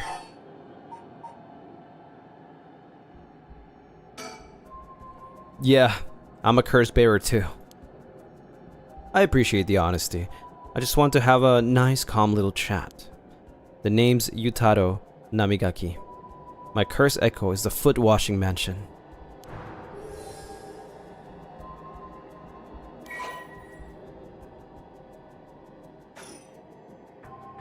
A chat? I'm not going to curse first and ask questions later just because we're both curse bearers. I've got a little more class than that. I hope you're smart enough to extend me the same courtesy. Fine, chat away. Thank you. Good to know I'm dealing with someone reasonable.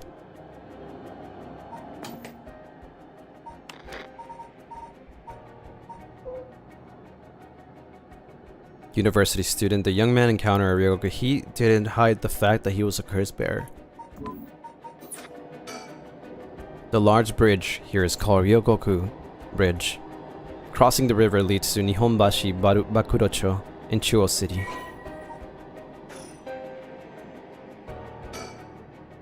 Alright, let's talk.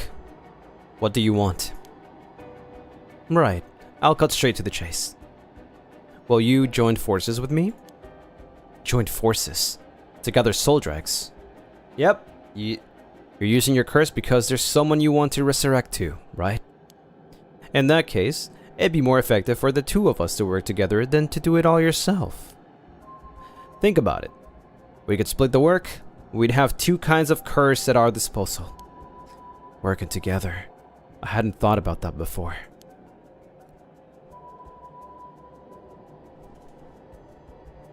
Can the soul dregs in one curse stone be moved to another? That's a fundamental requirement for this to work. Well, we'll have to test it, and I can't do that alone either. I see.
Ask a friend.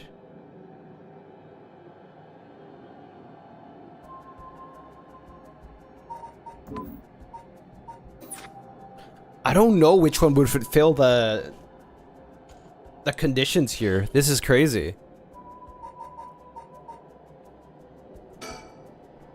All right.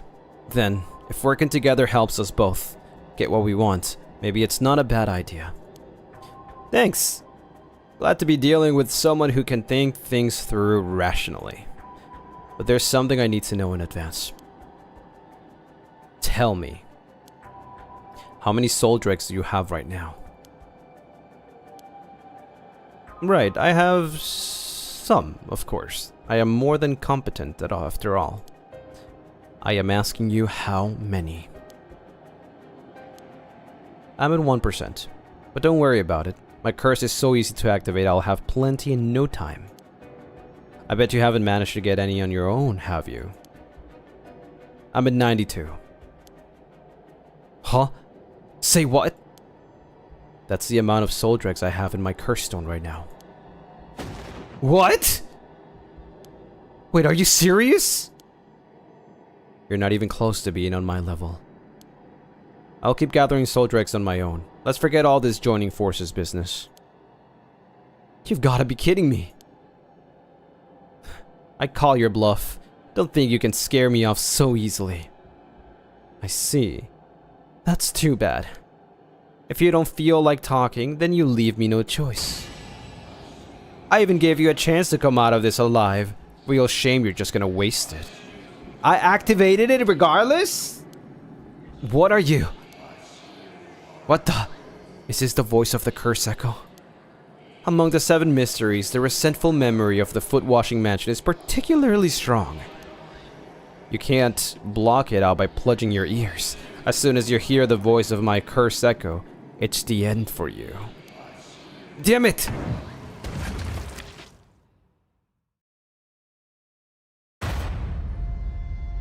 Hearing it.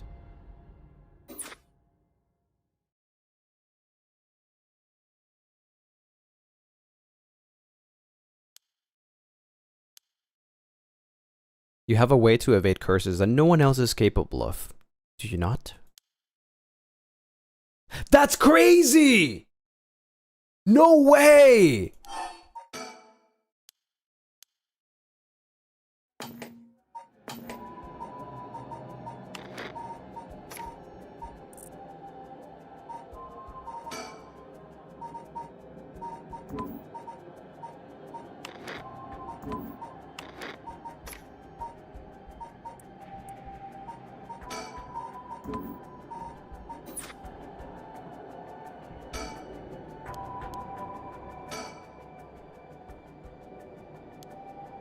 That's insane.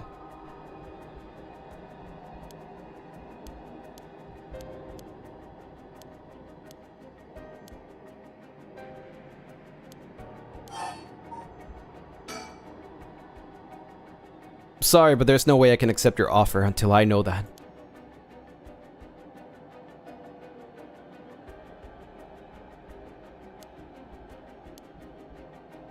You're just going to have to trust me, or do you think you can collect them all yourself? I'm at 92%. Yeah, we know that.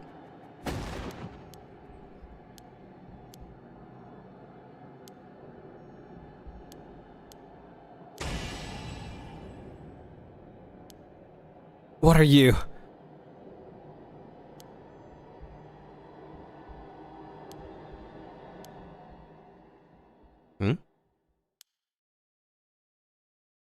A voice? I don't hear any voice. What? There's no way! And yet there he is, perfectly unharmed. How? What's going on here? I don't completely understand it myself. But his curse conditions don't seem to have been met. This is my chance. Yutaro, your curse won't work on me.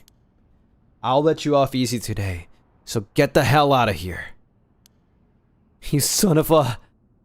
Fine, I'll just be on my way then.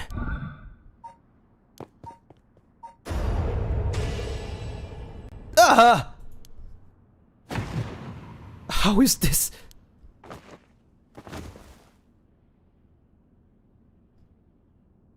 There was somebody behind, did you see that? Who was that? I didn't see it.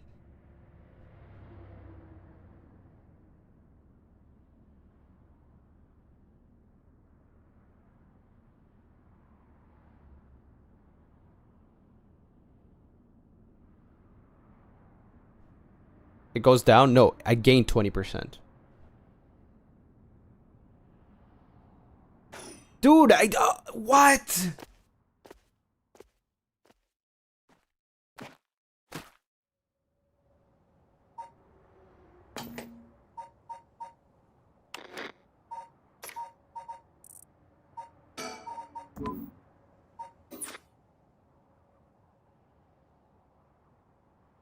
Thank God. And now I've gotten the last of the soul dregs I need. Was that just a coincidence? He wasn't able to activate his curse for some reason. Things are going well. Luck must be on my side. Oh, I should check my curse stone. It should have gained a lot just now. What the?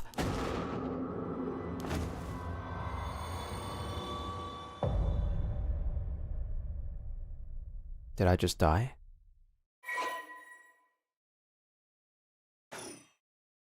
Wait, this was literally... Huh. Did it overflow? Pardon the interruption, but I'd like to take this chance to tell you about the story chart. So I got one ending, right? This is a screen which will appear when you open the story chart. From here, not only can you see the overall structure of the current story, you can also progress along different branching routes by playing past stories over again. We could call this exactly the power that Shogo Okiya had sought after. Normally, you would have been able to use the story chart feature freely. However, due to certain circumstances, it has been locked until now. From here on, you will return to the story chart from time to time at breaks in the story. At those times, you will choose for yourself which story you wish to continue next. By the way, should you use the story chart to replay a past event? Do you know what you must do and where? Of course you do. After all, you have gotten this far. What triggered the Yoko Fukunaga set-off that led to her dying the way she did? You've come this far several times, so I have every confidence you will be alright. As long as you make sure not to do that thing. However, like with the lighter and voice earlier, Shogo Okiya has no way of knowing that himself. Ah, on that note, I am curious. Have you determined how many people Shogo Okiya has killed with this curse? The first guy.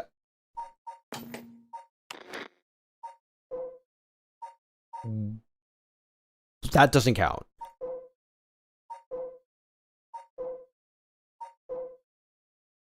One, two,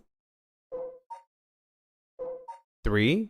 That random guy. 4 with the girl. 4? Wait, why does it say he has a curse echo question mark? What? Him too.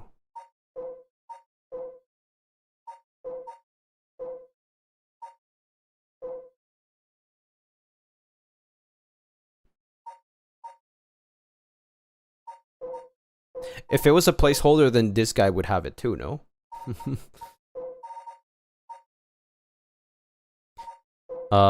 So we killed the woman that was next to this guy. That's 1. The girl, 2. 3. 4. And then the random guy in the dark, 5.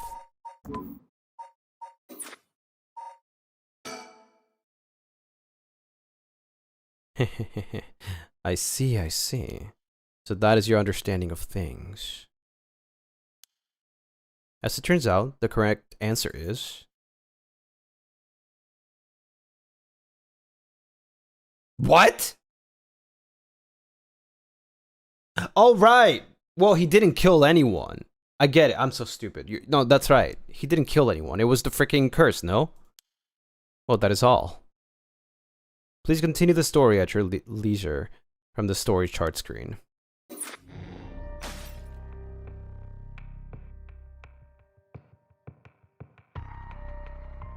Okay, so Quest for the 7 Mysteries Part 2, Part 1.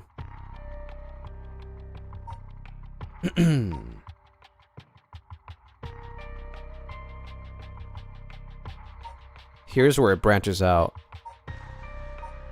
I don't kill the guy, right?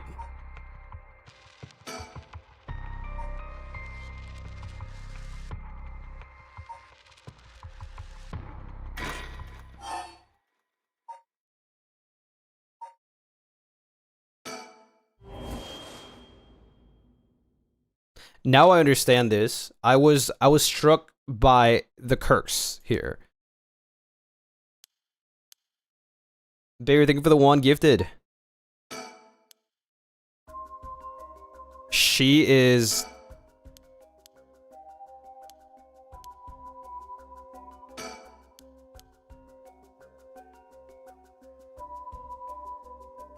This is inevitable, I think.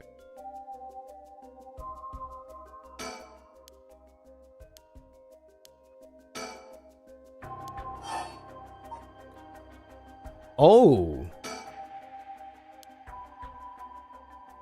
Is calling her name really going to help? I'm already yelling as hard as I can. Shouldn't I look for what's causing this? Yoko, hang in there! Yoko! Look at me. You're going to be okay. It's alright. There's nothing there.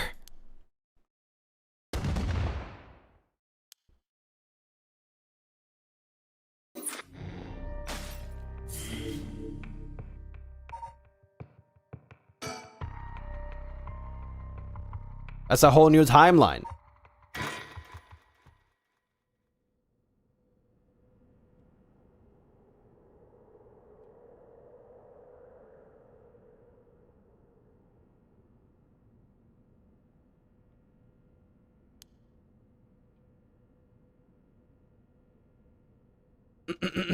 Huh?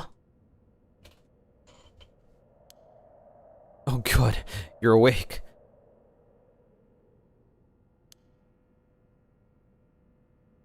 Are you okay?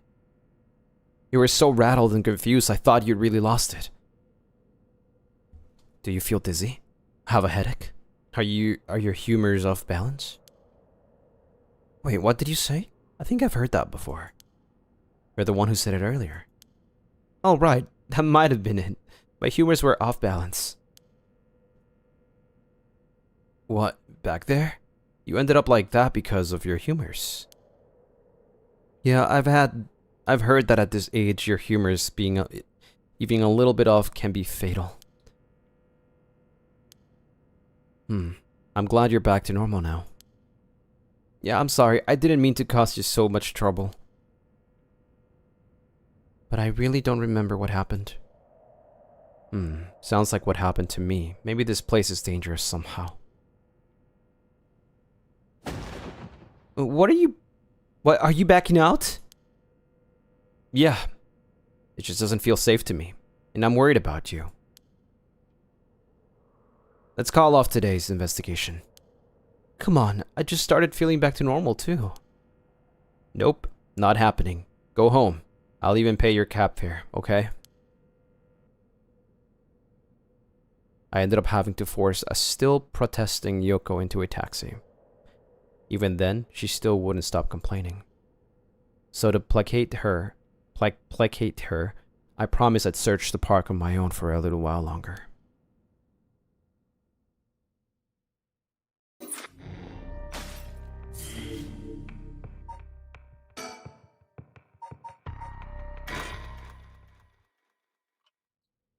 "5 a.m.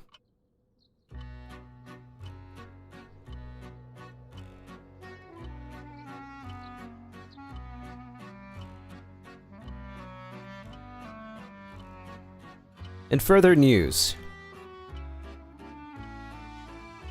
before dawn today, a police officer on patrol discovered a man collapsed in a Sumida city park. The man was taken to the hospital, but his death was confirmed shortly after.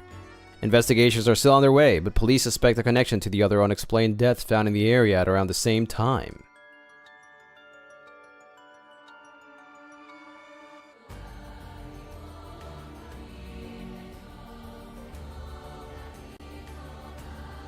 What?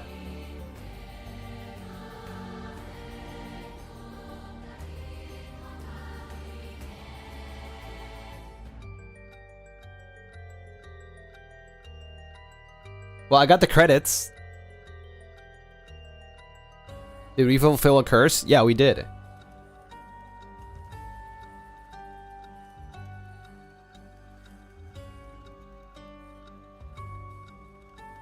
We fulfilled our curse, the curse that we had.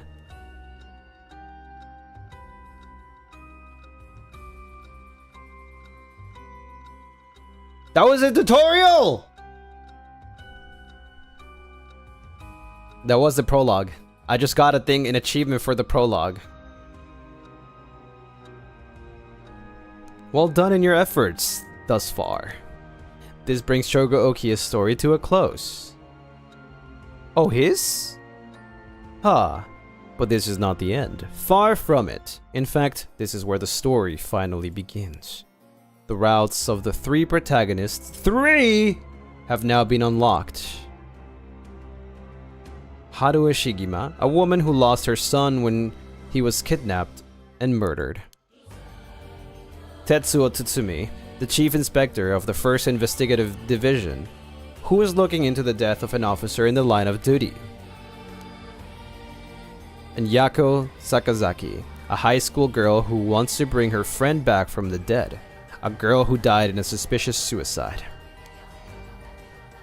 Each of them is burdened with circumstances that leave them no choice but to seek the right of resurrection. So the guy, the police detective, is a curse bearer. Mokapi, thank you for the 1 gifted. Following these 3 storylines will reveal the full nature of all that is occurring. With that, please enjoy the continuation of this tale. Wow. Oh my god. So I did finish his story. Unfortunately, he just dies. Oh man, I was getting used to Light Yagami. What the frick, man?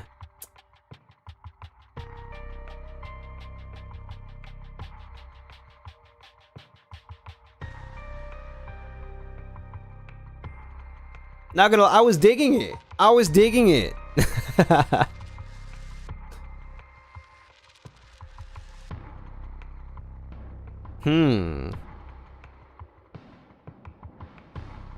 You see, the crazy thing is the fact that this guy, though, this guy is quite interesting because I remember he asked me for a lighter, right? Like, he gave that information to her, but how does that connect to Shogo? How, like, why? Right? I guess we'll see it later, but there's one thing that really confused me that I think I got wrong, and I'm not sure if it was right after, but remember how the way that she died, we've only seen how my curse leaves them after they're dead, right? She died the same way that he died during this last part over here, which means that there was a person, or somehow the Fae killed him later. That's why I don't get. So it was not Yoko that had the curse, right? That makes no sense. I don't get it yet.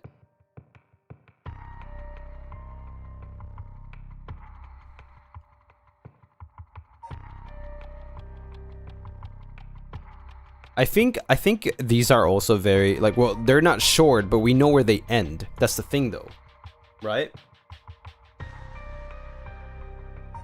Unless there's a variation to them, but we know where they end. We know we killed her. Shogo killed her. Shogo kills her. So I don't know how that will affect the story. Maybe there is a branch timeline for each of these, just like this one. Yeah. Crazy game, though. Crazy game. I think I might just stop it here. I'm glad I got through it. It's really fun. Maybe you'll change the outcome of their... Yeah, maybe. But then we will never know which one's the canon one, right?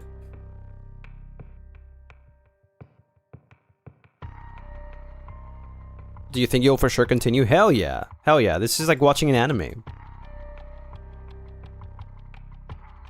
Yeah, it's crazy, crazy game.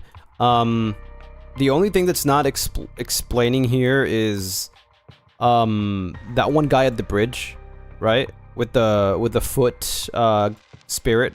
It's not here. So I wonder if it's gonna eventually like pop around or something, but it's not here. And then another thing that's like important is the 7 mysteries. We have them all except for this one.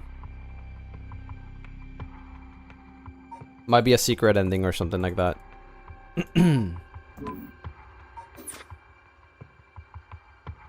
John, thank you for the 25 moons. Hi, Lucien Lunaris. That is me. The canon one is where you resurrect Yoko's dog. Right, right.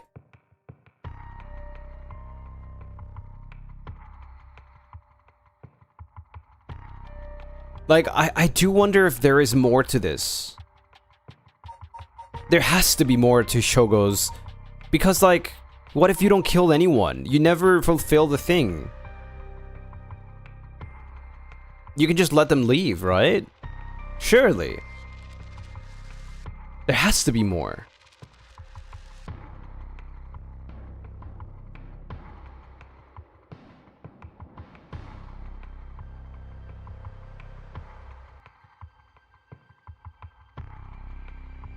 Yeah, surely. Well, anyways. Let me save it just in case.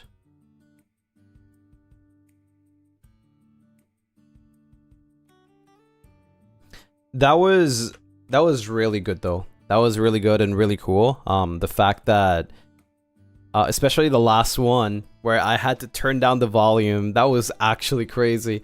I was like, no way, this is so cool. Yeah, I remembered. We know the answer. Yeah, I really like the game.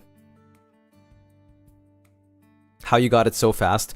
Because I think it's very intuitive. Like, it just... You know it's a good game when, like, you can get things right, like, ASAP without, like... It's a genius move, but also, like, it was very easy to tell because it told you something about, like... Oh, only you can do this. Only you can, like... You know, do this thing. And that makes sense. There is a setting that I saw at the beginning that they told you. The voices. I was like, oh, there's voice acting? Right? There's no voice acting. It's just, it was that. Yeah, I just remembered. Like, I got it. I got it really fast. The voice volume is so sus when there's no VA in the game. Well, I didn't know that. You don't know that when you first, like, step into the game, right? What if you never click on the settings? Well, it kind of forces you into clicking on the settings, so yeah. Yeah, no, this game is crazy. And I like that you can just go back in time. It's like 100 line. It's like 100 line combined with JoJo, combined with frickin' Death Note. Combined with Jujutsu Kaisen. This game is crazy good. I am curious though if the other Paranormal sites are like similar. I'm curious if like it's like the same mechanic, because that'd be really cool.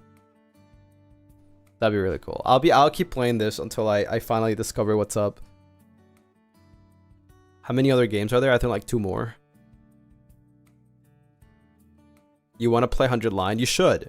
You should. Right now is probably the best time to play 100 line because you can just like watch a video. You don't have to go through the whole thing. You can just watch like somebody play it so that you can like, you know, you don't have to spend so much time, like 50 hours on the freaking prologue, and then you can just skip it yourself once you watched it. I'm so happy you enjoyed the game and also found it interesting. Thank you for playing one of my favorite games. Now you know why I crashed out seeing this on your schedule. There's a Mermaid Curse one. Yeah, I think that's the newest one. I believe? Yeah. The MJ thing was so funny.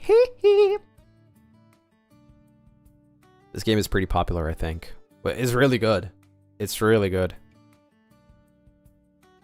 We gotta play that one after this. I don't have perms for the other one. This is the first one I got perms for. I applied for all of them. I only got perms for this one. So hopefully in the future we get perms for the others. But I just really wonder if it's the same type of like mechanic. because I think it's really cool, like trying to figure out their stance, their curse. If not, I'm sure it'll have its own mechanics, but it's like, it's fun. Anyways, I'm gonna go take my leave now. Let me see what we have to do tomorrow. Tomorrow we have the Witches game, right? Yes, the Witches Bakery. It's a demo, so we're gonna have quite a long Zatsu tomorrow. And we'll play the game after, because I don't know how long it's gonna be, like maybe an hour or two, plus Zatsu, maybe total like 3. So yeah, excited for that one. I'm excited. Yeah. Hope you guys enjoyed watching today. Hope it was a fun time, and the VA was decent. I tried. But yeah, I'll see you guys tomorrow. Thank you for watching. Thanks for being here. Hope you have a nice rest of your day, rest of your night, sleep, anything that you're doing right now. Good luck. Gamba. And I'll see you guys later. Bye-bye, everyone. Bye-bye. Bye-bye. Dane.